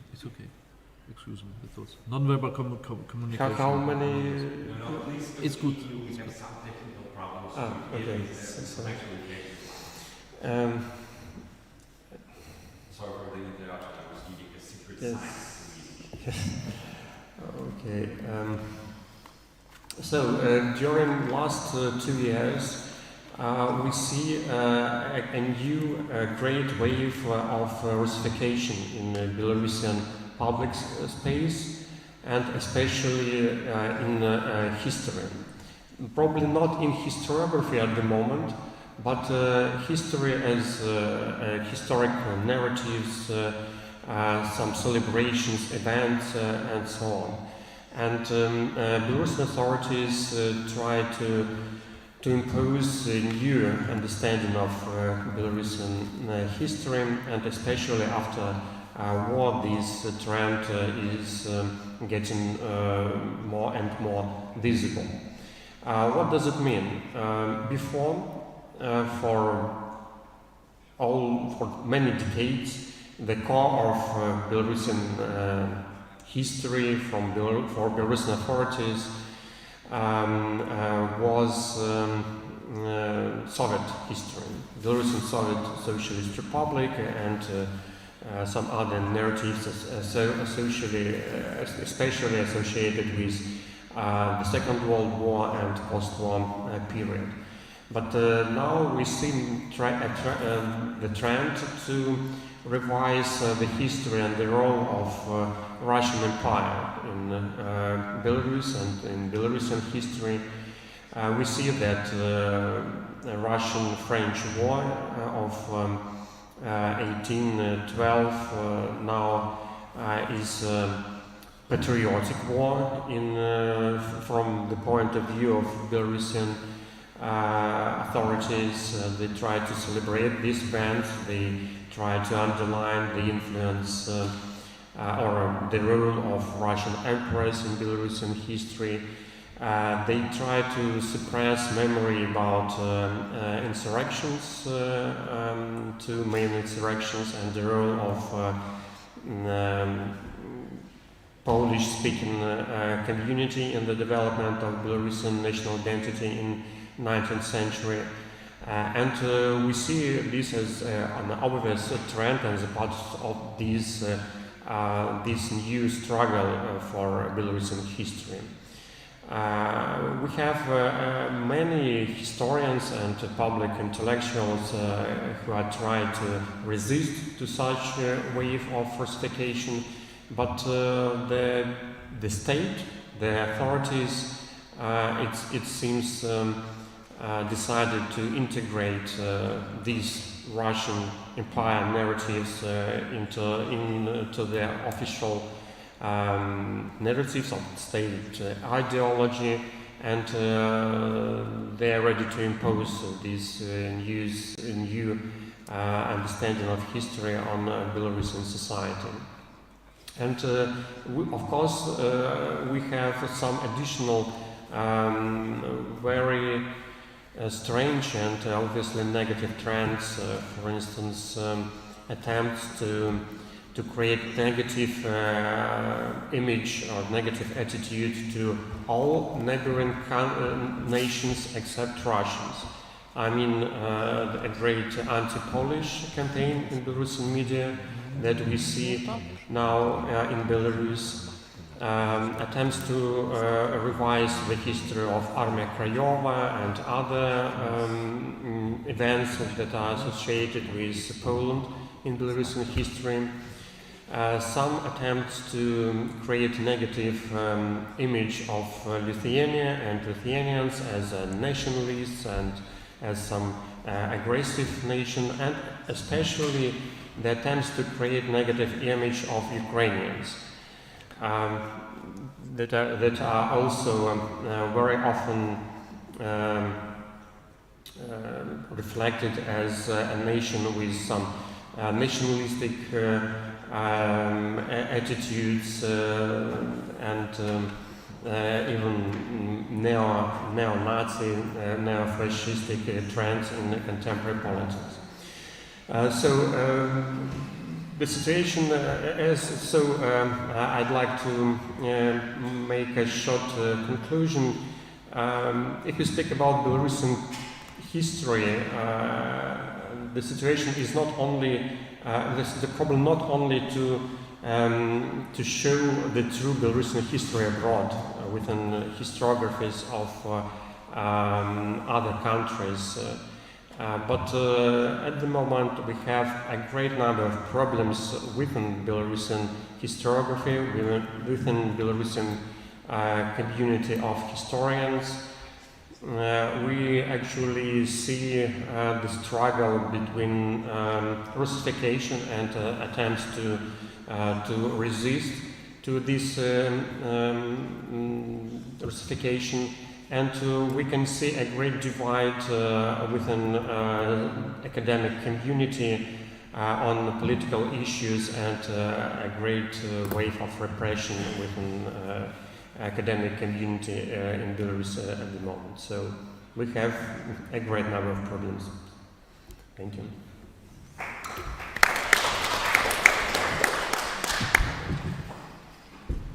Thank you very much. Speaking of chronology, you have noticed there was a concentration during in school education in Belarus, a concentration on new history.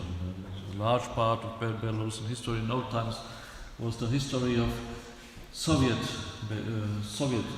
Belarus, and now we have looking, as I observed there, the situation, looking on history of Belarus and looking on history of Ukraine from abroad, not by the Ukrainian history, but by actors from abroad. We have a similar problems because we not always, but very frequently concentrate, have the tendency to concentrate, understandable tendency to concentrate on the history of the 20th century. Speaking of Ukraine, we concentrate on Holodomor because, you know, in Germany almost nobody knows that there was a Holodomor in Ukraine and what that was. Holodomor, Second World War, a little bit Soviet period, and a little bit new history. It's important. I don't believe that it can be avoided. We have these discussions in the German-Ukrainian Historians Commission. 2 members. I'm very pleased that we have 2 members of the commission in the audience. And but there is a risk. There is a danger that unconsciously we could confirm this belief, this stereotype, this claim of Russian propaganda that Ukrainian history had been invented in the 20th century. That there is a new modern invention. Our problem is, our question is, our task is to deal with this danger. And so I think it's very important to contextualize Belarus and Ukraine in the history of Grand Duchy of Lithuania, or social history of the region. We have a new participant who joined us. Meanwhile, a participant which is stated in our program, Andrzej Czerniakiewicz from the Center for Belarusian Studies and Warsaw University. So how would you continue the consideration by your colleague? Thanks. My name is Andrzej Czerniakiewicz. I represent the Center of the Study of Warsaw University. Our center was established in 2017 as a help to Belarusian historian who lost his works at university in Belarus. The one important moment, majority of my colleagues, maybe you hear the names as Karacevich, Malinchuk, Tovch, Sorkina.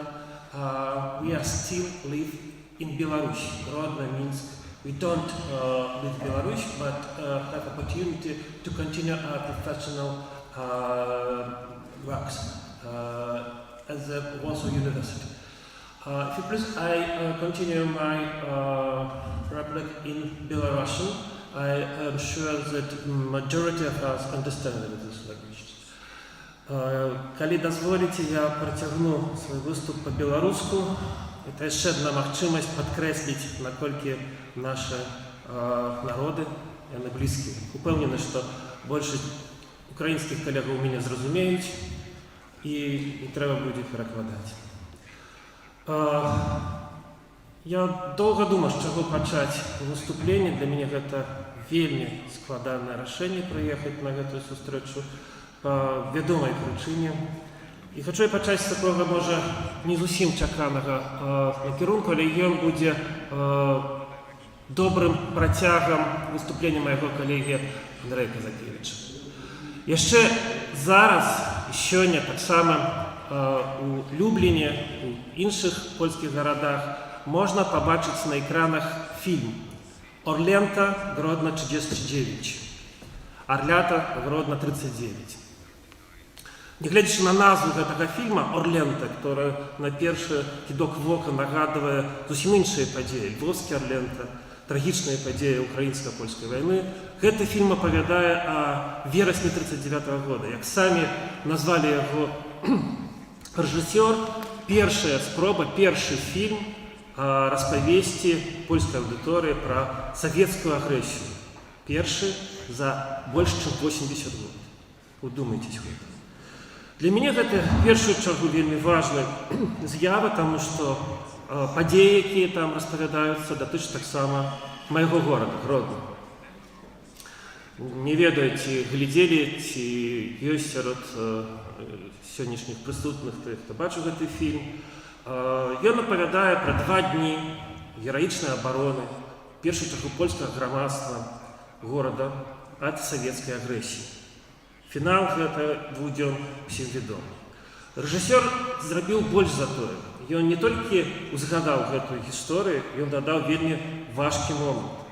Сярод польскіх абаронцаў Гродна, вся гэта гісторыя, яна распавядаецца ад імя жыдоўскага хлопца, які разам са сваімі сябрамі бароніць Гродню ад бальшавікоў, ад савета. І для польскай аўдыторыі гэта насамрэч вельмі істотны, вельмі моцны крок. Польскае гістарычнае кіно – гэта асобная тэматыка, але ў кантэксце нашай тэмы гістарычная памяць, гістарычная палітыка – гэта, трэба прызнаць, незвычайны крок. Я трошки праспойлеру, у канцы гэтай абаронцы, в тым ліку і галоўны герой, ён пагібае, што яшчэ больш падкрэслівае сутнасць таго, што мы бачым. Але чаму я ўзгадаў пра гэты фільм? Як заўсёды, вельмі важна не тое, што нам паказваюць, а то, чаго там няма. Першае, чаго там няма, і чаго мы не знойдзем у польскай гістарыяграфіі, вельмі разбудаваны, фактычна, весь гэты эпізод у першую чаргу ён існуе ў польскай гістарыяграфіі абарона Гродні ў 1939 годзе. Гэта украінскіх абаронцаў. У 1939 годзе в обороне Гродні удзельнічалі былыя сябры украінскага нацыянальнага камітэта на чале з былым петлюраўцам Чапурным. Нідзе ніводнай кніжкі польскіх даследчыкаў гэтага няма, па вядомай прычыне.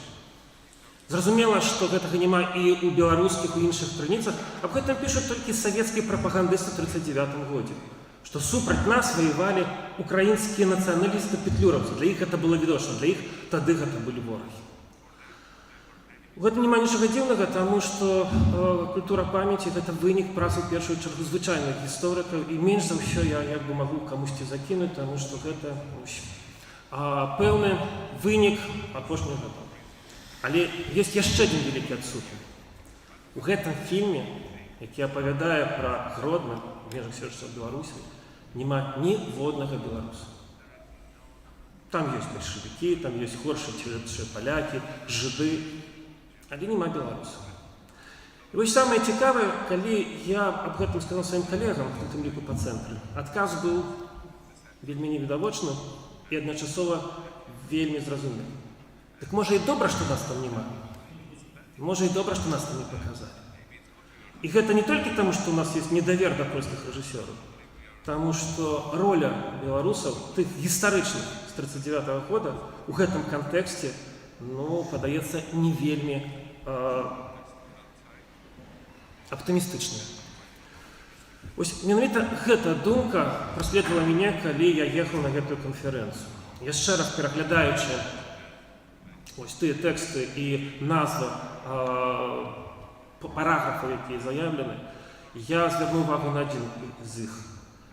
Russian crime. і подумав про себе нечакано. Вельми добре, що пакуль тільки Russian crime, що воно не протягнуто у Russian and Belarus crime. Ми з вами розмовляємо про подію, яка ще не скончилася, яка має протяг. У тим ліку, з самих чорних сценарів в цьому протягу може бути уділ Білорусі і білоруських жовнерів у агресії супроти України. Я розумію, що історики в першу чергу вони досліджують минуле. Але так само ми з вами, напевно, згодимося, що наше веління про минуле, воно у першу чергу дотичить будучини. А всі ми живемо сьогоднішнім днем. І ось, виступаючи в цій аудиторії, я повинен думати так само о сьогоднішнім дні і те, як і про що ми будемо казати з вами в будучині. От ось гэтага долучення Білорусі до агресії супроти України залежить шмат у чим білоруське і бачення, і місце. Сьогодні нам представляють такий шанець у вигляді Нобелівської премії Олесі Біляцькому, десятки, навіть тисячі білорусів, яких зараз тримають у застінках, як певного оправдання вибору громадства. Але протягуючи той термін, який прозвучав сьогодні в початок нашої зустрічі, про дорослу самосвідомість, якою повинні сьогодні користатися народи Європи, в першу чергу нашої частини Європи, можна поспробувати, принаймні, це мій погляд, дати аналіз білоруської самосвідомості. Вона вельми можна інфантильна. На сьогоднішній день єдине бажання білорусів – це заплющити в очі, щоб нас викреслили з тих подій, які відбуваються. Ми можемо по-разному відноситися до України, до Росії, але першісне серед білорусів, на мій погляд, це нежадання удільничати в цій війні. І тут саме головне питання, чи це можливо? Можливо заставатися народом Європи і не бути часткою цієї історії. Це питання відкрите і відказу на її, напевно, ніхто не має. Дякую велике.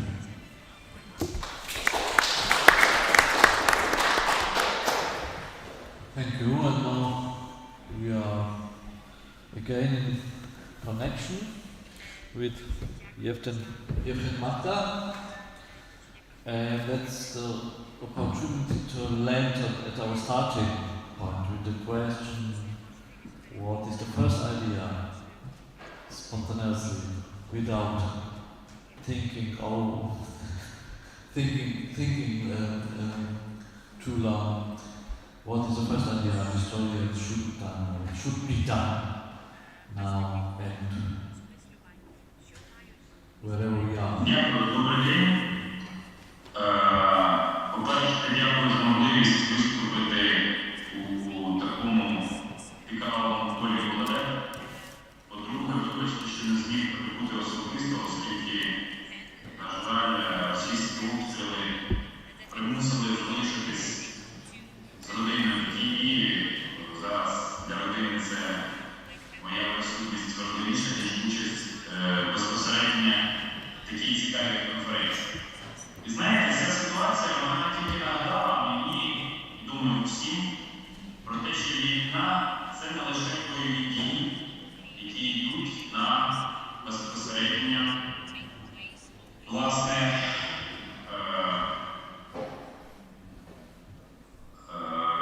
бойових порядках, де йдуть на передовій. Вони йдуть насамперед за нашим з вами містом.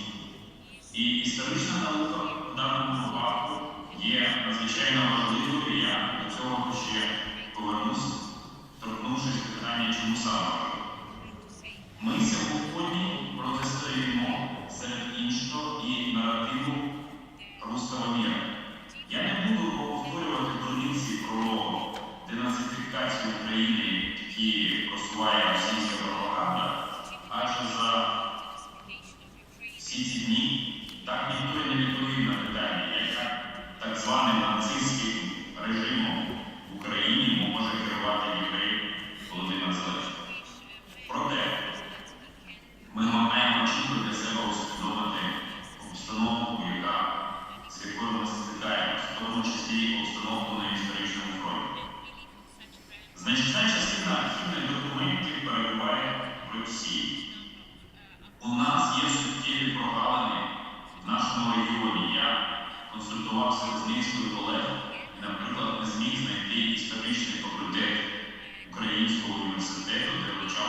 Білорусі повною мірою. І це на тлі того, що є видана і більш краще вивчається історія Польщі, меншою мірою вивчається історія Литви, це серйозна проблема. Тому що прогалини в наявності історичної бази, історичної освіти створюють дуже значну базу для спекуляцій, для дезінформації. Ми і без того з білоруськими громадянами часто дивимося один на одного крізь крижі російської пропаганди. Це очевидна реальність. І тому нам треба це максимально швидко вирішувати. Вирішувати, я думаю, не лише в контексті українсько-білоруських взаємин і українсько-білоруських консультацій, які я теж зі свого боку, як практикуючий політолог, ініціюю, але і в контексті створення спільного балто-чорноморського наративу. Він має бути противагою російському імперському наративу.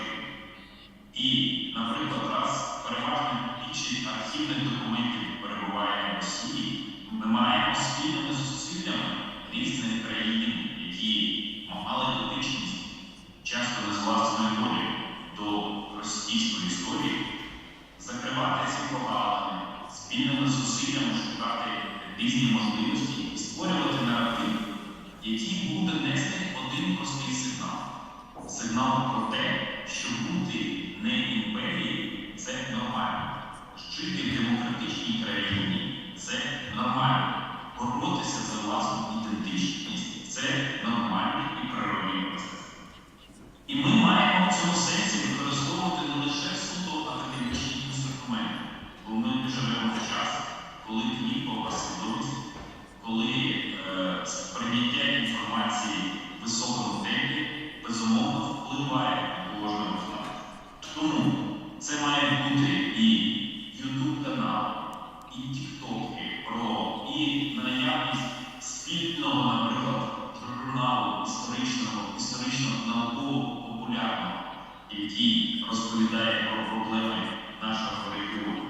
Це, очевидно, і літні школи для студентів-істориків з країн нашого регіону, бо ми не маємо замикатися виключно в українсько-білоруських взаєминах, а маємо виходити на ширший контекст для того, щоб перестрибнути в такий спосіб моменти непорозуміння, моменти протиріч між нами. Це і різноманітні онлайн-курси про елементи чи найцікавіші події національної історії, які лише роблять, якщо хочете, сертифіковані фахові експерти. Україна продовжує перебувати в стані війни, в стані величезної загрози. Тому завдання українських істориків, як на мене, це створювати літопис цієї війни, створювати фундамент, на якому можна буде побудувати розуміння подальших дій. Дякую за увагу.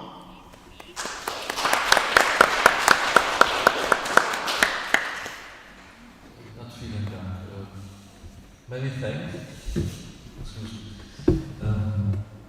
And now I have two other questions for short answers, but I think there were some 40 minutes. Yes. So instead of that, I would only 30 minutes, but we are supposed to finish 40 past 40, yeah. So instead of that, instead of posing my questions, I'd like to open the space for your questions. And the first one is, yeah, I'd like to ask you to introduce yourself for the audience. Олександр Зайцев, Український філософський університет. Я не маю питань, не маю коротких коментарів. І я хотів би відштовхнутися від того, що говорив колега професор Іван Патриля. Він посилався на свій досвід у Словаччині. Я мав, можливо, схожий досвід не так давно у Канаді. Я перебував у Торонто на стажуванні у центрі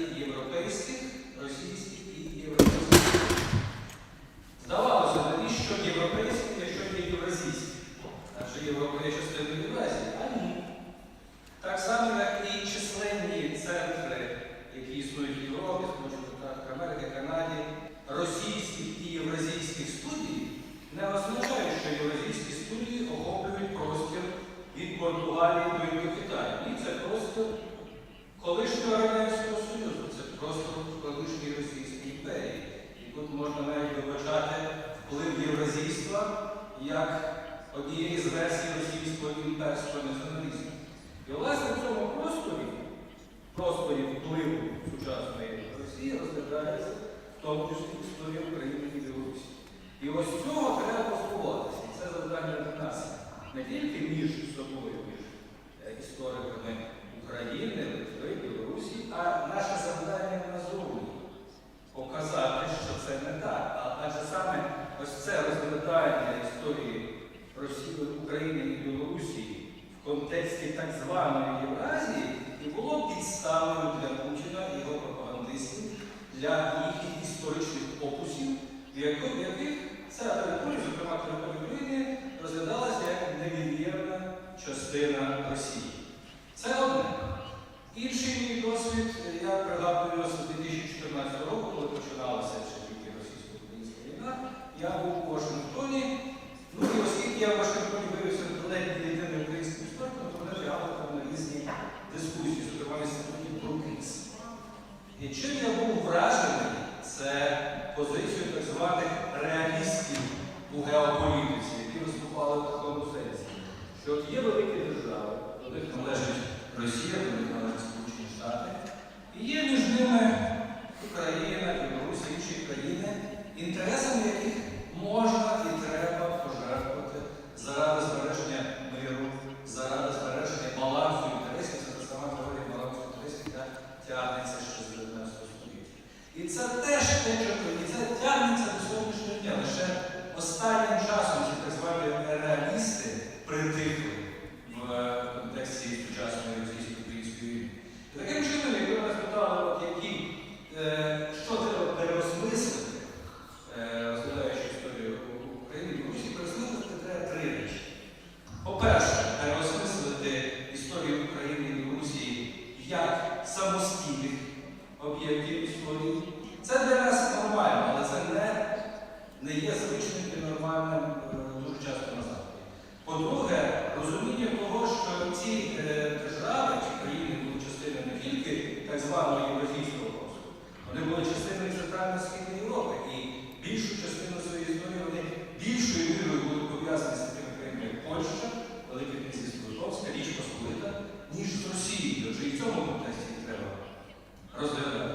І третє, позбування всієї історичної теорії балансу інтересів великих держав, коли важать в історії лише такі потуги, як Російська імперія, інші імперії, а те, що між ними, до чого відноситься і Росія, між Білорусі і Україною, розглядається лише як об'єкт цієї історії, як об'єкт боротьби цих великих держав. Для нас це ніби нормальні речі, але, на жаль, коли ми виходимо у ширший світ, це все треба пояснювати. І ось ці ідеї, на мій погляд, це наше завдання їх проштовхувати, їх пропагувати, їх переносити на міжнародній арені, коли беремо участь в міжнародних конференціях, стажуваннях, коли публікуємо в світових журналах наші статті. Оці речі нам потрібно робити. І дякую, пане Іване, що ви цю тему підняли.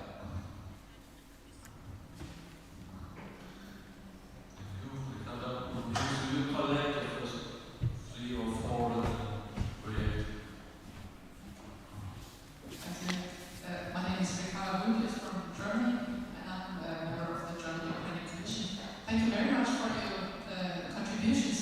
In particular, I'd like to thank to our Belarusian colleagues. And I have a question to you. It concerns the narrative that is given by Putin and that is dominating his legitimation of the whole war. And I'm in particular interested in how you estimate, how you perceive the reaction of the Belarusian intellectuals and especially the historians towards this paradigm of the unity of the three tribes of one Russian people, as they say. It should be a challenge for Belarusians because, of course, it means that the Belarusians are next. So, if it is tried to, you explain that they try to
чином, не приводячи інших аргументів, хоча які можуть бути здраві аргументи, коли безглузде звинувачення.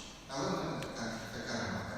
Щодо питань, ми, колеги, шановні, дуже багато говорили, дуже правильні речі, говорили про позиціювання історії України за кордоном, в Європі, таке інше. Але мені здається, чи не буде ці трагічні події, що відбуваються в нашій країні, в цілому світі, поштовхом для перегляду власного історичного наративу внутрі України і, перш за все, шкільної освіти, підручнику шкільної освіти. Можливо, зараз це питання не історичної освіти, не на часі, коли йде питання виживання ідентичності, але наші підручники, ну, скажімо так, не страждали такою легковажністю до української ідентичності, а навпаки, вони довгий час продовжують бути дещо етноцентричними, дещо державоцентричними. І коли готуються діти до ЗНО, то багато тем, де поляки, наші вороги, постійні боротьба з поляками, Хмельниччина, Гайдамаччина і так далі, кримські татари також. І, можливо, десь, ну, не в ущерб, скажімо так, історичній правді, але пом'якшення цих сюжетів – це по-перше. По-друге, включення в історичний шкільний курс питань історії національних меншин України. Адже діти з різних кінців України, наприклад, у нас на Сході і не підозрювали, що угорці проживають в Україні, що поблизу болгари проживають в Запорізькій області, а діти з західних областей не знають, що у нас греки проживають. Ну, можливо, це таке питання на майбутнє, але про це треба говорити.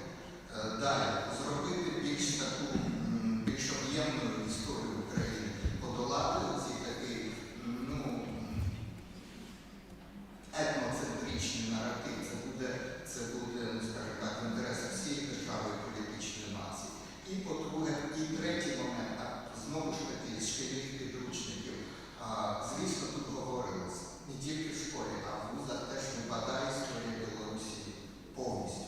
От моя дружина зараз викладає в історію України в українській програмі в Литві, а діти не знають по українських підручниках, що відбувалося в годи 17, 19 і 20 століття в Білорусі. Чи не була білоруська національна революція? А що відбувалося в Литві?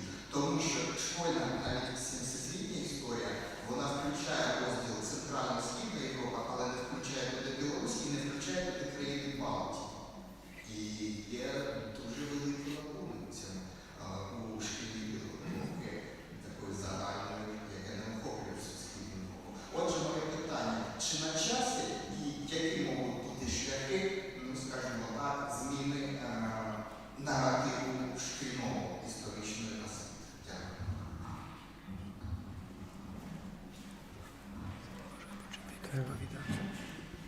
Yes, so your opportunity from Belarusian colleagues. Yes, concerning Belarusian historians and their resistance to Putin's narratives. In general, at least it's my personal opinion that absolute majority of Belarusian historians and intellectuals try to resist to these ideas and to these narratives. You should take into consideration that there are different levels of this struggle. If we speak about these pro-Russian narratives, they are mainly dominated in state medias, in state propaganda of different scale, speeches of politicians and so on and so forth. But if we speak about historiography or historic books, research and so on, at least at the moment, we don't see great signs of these narratives, the intrusion in Belarusian historiography. Probably it's the matter of the future, but now so-called national narratives dominate in historiography, and I would say even in textbooks in schools.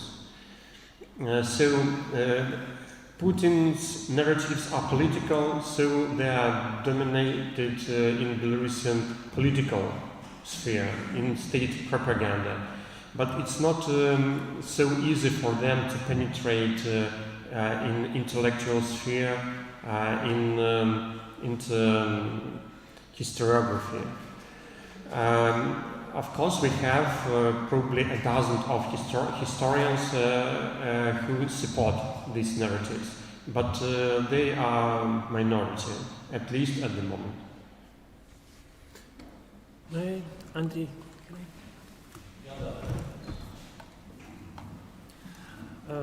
If I can ask, if I can, I speak Belarusian. Do you understand? Okay. Это вельмі цікава тое, што вы запыталіся, таму што калі прасочваць галоўнае псеўдагістарычнае, як мы ўжо сказалі, выступленне Пуціна, і не толькі ў лютым 2022 года, ўсё, што там было сказано, усе галоўныя аргументы, яны датычаць Беларусі. Можна было проста паставіць Беларусь, но можа за пэўным выключэннем гэтай памяці украінскіх нацыянальных герояў, а ўсё астатняе, тое, што гэта штучная дзяржава, штучная нацыя, тое, што гэта савецкі твор, Беларусь поўнасцю пад гэта падпадае. І тым не менш, беларуская дзяржава і беларускія гісторыкі, і не толькі афіцыйныя, ніяк на гэта не рэагуюць. Больш за тое, савецкі наратыў, савецкая спадчына з'яўляецца фундаментам для сучаснай беларускай ідэалогіі. І вось гэта вельмі цікава, таму што мы маем такую хімеру, якая спалучае на першы погляд неспалучальна. Мы, быццам бы, як усе, як Украіна, і адначасова мы апошні кавалак Савецкага Саюзу. Таму, уласна, выпадак Беларусі трэба праглядаць, безумоўна, у кантэксце посткаланіяльных даследаванняў, постсавецкага прастора, але тым не менш, фактам застаецца тое, што гэта інфантыльны досвед, інфантыльная самасвядомасць, яна тычыцца не толькі прадстаўнікоў улады. Зараз толькі прагучала пра неабходнасць ствараць агульныя, вяртацца да размоў балта-чарнаморскай прасторы. Літаральна на гэтым тыдні у фейсбучнай прасторы галоўнай праблемай гэта была не вайна в Украіне, хаця гэта безумоўна, а я маю на ўвазе сваіх калегаў беларускіх гісторыкаў, не выступленне Пуціна, якое фактычна перакрыжоўвае існаванне беларусаў як на самастойную нацыю, а два асобных пытання. Чаму літоўскі прэзідэнт у Празе не ўзгадаў, што Скарына гэта беларускі кнігадрукар, і чаму прадстаўнік украінскага ўрада раскрытыкаваў адносіны беларускага, тое, што яму не спадабалася Нобелевская прэмія Бяляцкага. Вось гэта галоўнае было абурэнне часткі, зразумела, часткі не ўсіх, але часткі інтэлектуальнай супольнасці Беларусі. Я лічу, што гэта інфантыльны стан, немагчымасць ацэніць уласную ситуацию, где мы находимся, кто мы. И мне цяжка, например, прогнозовать, яким чином это можно изменить. Дякую. Якщо можна, я одне єдине слово стосовно питання щодо Білорусі, хоча я не білоруський історик, але прозвучало, що чи не буде Білорусі наступною в стані війни з Росією, але мені видається, що Білорусія була першою перед нами. Тому що події 20-го року, власне, Кремль не допустив в Білорусі сценарію того, який відбувся в 14-му в Україні, коли громадяни вигнали, скажімо, узурпатора влади. В Білорусі цього не допустили і фактично, де-факто, країна, як мені видається, вона є окупованою на даний момент. Можливо, білоруські колеги не погодяться, але мені здається, що зараз Білорусь є окупованою значною мірою. І тепер на питання, щодо питання пана Сергія Пархоменка, щодо наших підручників. Питання, яке би здавалося, стосується тільки системи середньої, там, меншою мірою вищої освіти. Воно насамперед є більш глобальним, тому що воно стосується нашого розуміння і нашого уявлення про націю, про громадянську націю. На жаль, ми зараз успадкували це уявлення з старих совєтських часів, коли властиво українцем міг почуватися тільки той, хто був народжений українцем. А людина, яка просто проживала в Україні, вона не могла сформувати української громадянської ідентичності. В неї повинна була бути загальносовєтська ідентичність, ну, по суті, російська ідентичність. Зараз, особливо ця війна, вона чітко демонструє, що в Україні значною мірою сформувалася громадянська нація. Коли люди ідентифікують себе насамперед за ознакою громадянства, а не за ознакою етнічності. І очевидно, що це обов'язково повинно знайти відображення в наших майбутніх підручниках з історії для середньої школи, які значною мірою доведеться переписати, тому що справді ці дурниці там, про кримських татар і так далі. Знову-таки, це весь теж спадок радянської історіографії, радянського бачення історії.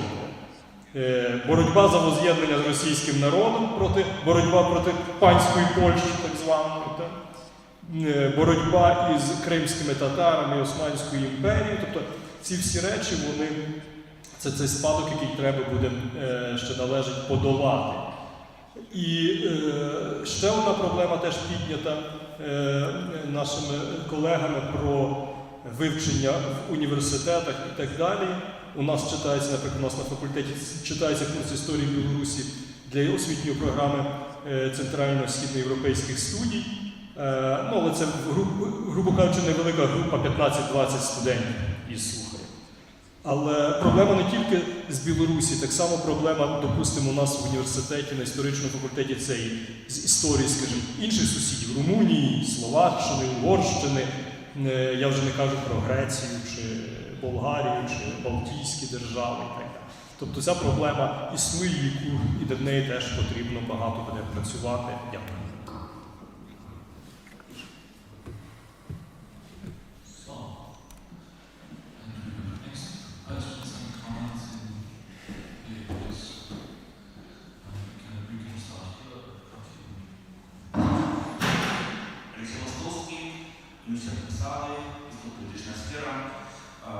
Ми дуже так само по-білоруську, тільки для українців це мова близька, зрозуміла.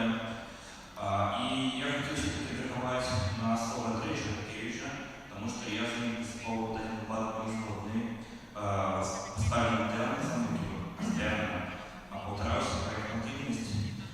Имеет очень проблема, что таким диагнозом мы, в принципе, складаем руки, да? То есть я имею как бы каждый. А коли ж ти не думаєш, що це зробити? Мені подається, що треба працювати в іншій проблемі. Конкретну справу по управлінню ситуацією. Тому що ми розуміємо, що зараз ситуація катастрофічна, складана. Але ми можемо робити конкретні речі і її виправляти. Ну, я приведу некоторые приклади. Мы с Андреем Казакевичем организовываем Международный конгресс «Тысячку Беларуси» Ковна. Что год до нас приезжала почти великая делегация «Тысячку из Украины». А прошлым часом мы видели самая великая из інших країн. И это, конечно, нас стояло такому белорусско-украинскому диалогу. И в этом году, после початку войны, мы справедливо боялись, что все порушится, да, и які уже українці поїдуть на конкретну січку Білорусі в такій ситуації, коли фактично білоруська держава допомагає російській військовій агресії. Але ми призвали лише допомаганню і отчули воздух, да. То есть для украинцев было важно снова приехать, и практически все, кто ранее до нас ездили, мы вот будем приехать. И они сказали, когда было закрытие конгресса, что для их так само было психологично важно, что белорусская интеллектуальная спокойность, белорусские историки и іншие науковцы потримали українців у этой ситуации. И для их это было психологично так само потрібно. И снова же приведу приклад. Мы зараз способствуем в Европейском гуманитарном университете новую программу по истории. И там такая идея просылать по городам. То есть кожен курс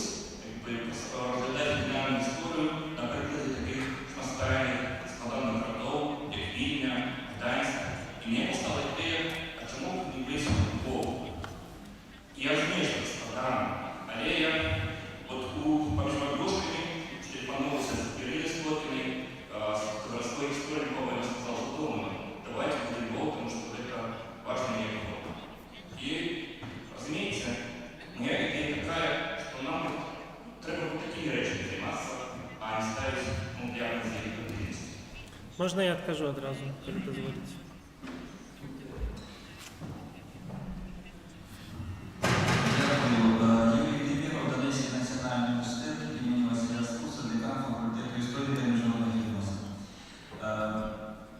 По-перше, хотів би подякувати організаторам за запрошення, можливість взяти участь в конференції. Хотів би подякувати сьогодні теперішнім панелістам цієї секції за цікаві доповіді. І я хотів зробити одну ремарку. Я так по програмі подивився, що ця ремарка буде дотична саме до цієї секції переосмислення українських і білоруських студій. Про що я хотів би сказати? Про те, що коли ми говоримо про переосмислення, то найчастіше у нас чомусь звучить те, що саме переосмислювати. І ми дуже мало говоримо про те, а як саме переосмислювати. Інакше кажучи, крім порядку денного тематичного, у нас, на мій погляд, повинен бути порядок денний методологічний, концептуальний.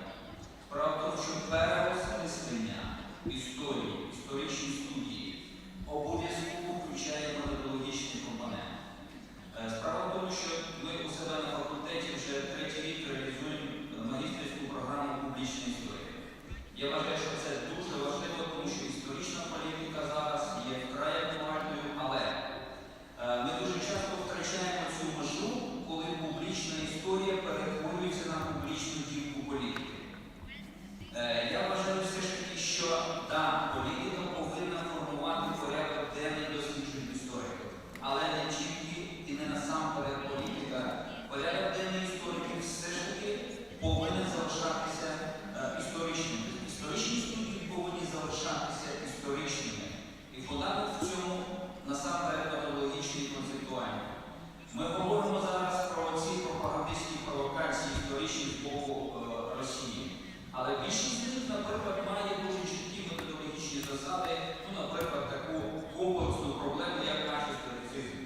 Коли застарілі концепції, які були сформовані в інших історичних умовах, намагаються використати для того, щоб пояснити явища, історичні явища, процеси, які виникли зовсім в інших условиях.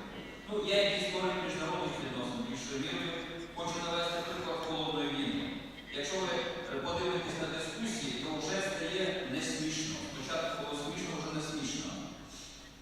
Холодна війна, друга холодна війна, нова холодна війна, третя холодна війна. Холодна війна ніколи не закінчувалася, виявляється. І так далі, і так далі. Проблема не в тому, що холодна війна. Проблема в тому, що холодна війна – це поняття, які виникли щодо конкретної ситуації, конкретного протистояння. Зараз протистояння має іншу природу, але ми впевнено тягуємо на це холодна війна. Це як приклад.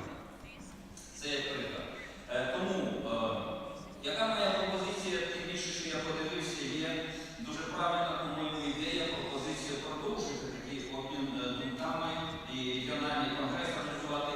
Може все ж таки варто передбачити таку методологічну секцію.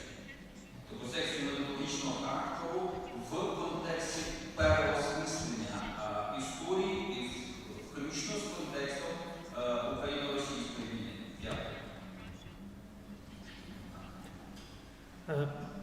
Пробачте, будь ласка, я можу відказати на питання, репліку моєго колеги? Наогул мне падаецца ставленне дыагназаў гэта не зусім да працы гісторыкаў і зварот інфантыльна самасвядомасць, гэта было ўздагон то, што прагучала на пачатак нашай конференцыі пра дарослую самасвядомасць.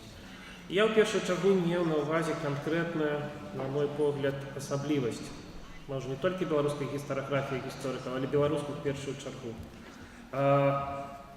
І гісторыкі, наогул беларусы, лічаць сябе, прынамсі, у большасці выпадкаў ахвярамі войн, суседаў і так далей.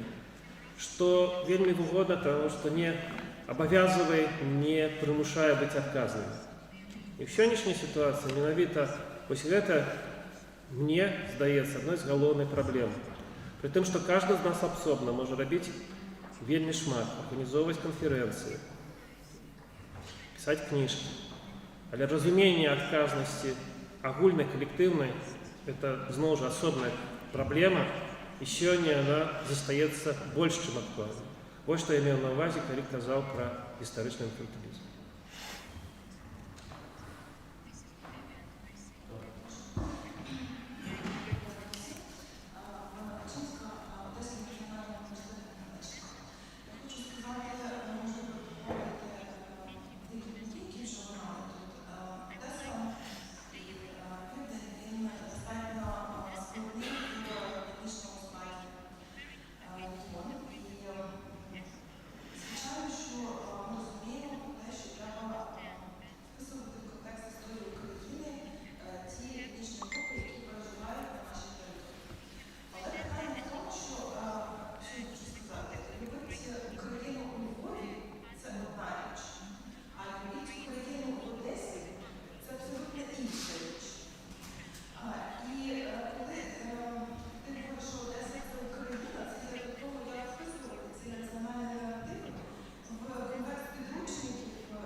Мають великий фундаментальний політичний вплив на те, яка є допомога для України. Передусім Сполучені Штати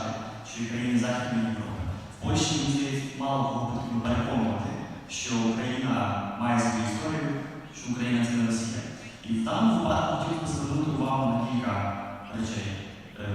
Маємо успішний приклад Українського інституту харму, але здається, що сучасна українська політична еліта чи теж інтелектуальна еліта, мені здається, не підтримує чи не продовжує цю традицію створення кафедр в добрих західних університетах, традицію організації і участі в активної участі і продуманої участі в західних конференціях. Візьмемо, до прикладу, американських почав.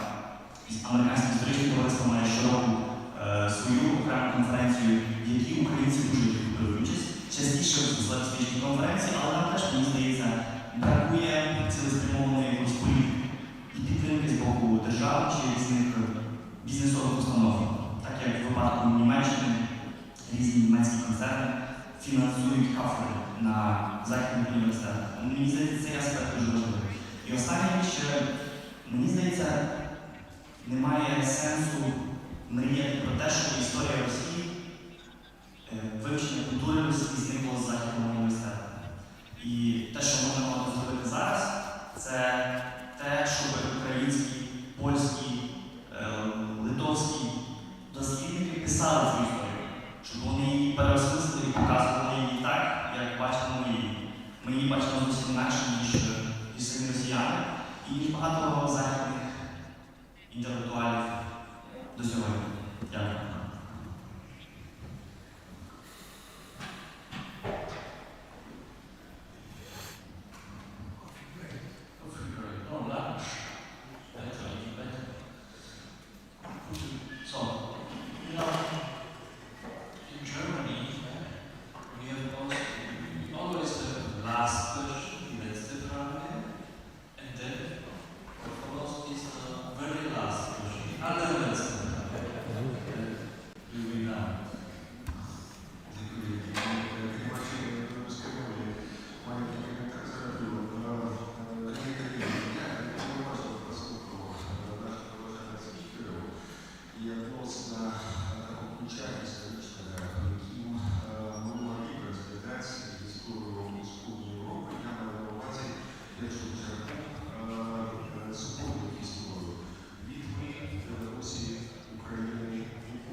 Of Ukrainian Belarusian studies. If we understand this Ukrainian Belarusian history, not Ukrainian, Belarusian by nationality, but as a history of Ukraine, of Belarus, as our common field of expertise. So we can observe, we have discussed almost everything: organization, topics, propaganda, stereotypes, methods, education, transfer of knowledge, and so on and so on. So we can sum up. It's a very special situation historically now, during the war, but from the other side, it's a very normal situation. It's a normal situation of all European historiographies, and maybe against the background of this tension, normality and special historical time, special configuration of problems, of the political and social problems. We can continue our discussion because this was only the first introducing part. On the thinking casting were Lorenzo Spowiedajte, Andrzej Czerniakiewicz, Andrzej Kazakiewicz, Roman Wysocki, Iwan Petrzylak, Jewgen Manda, and all of you. Thank you for your comments, for your statements, for your questions, for your attention, and we shall be slightly more than 1 hour in this room. And what's going on now? And now some good news. So the lunch is waiting for us. So we are going to meet just in front of this conference room, and Professor Sławek, the director of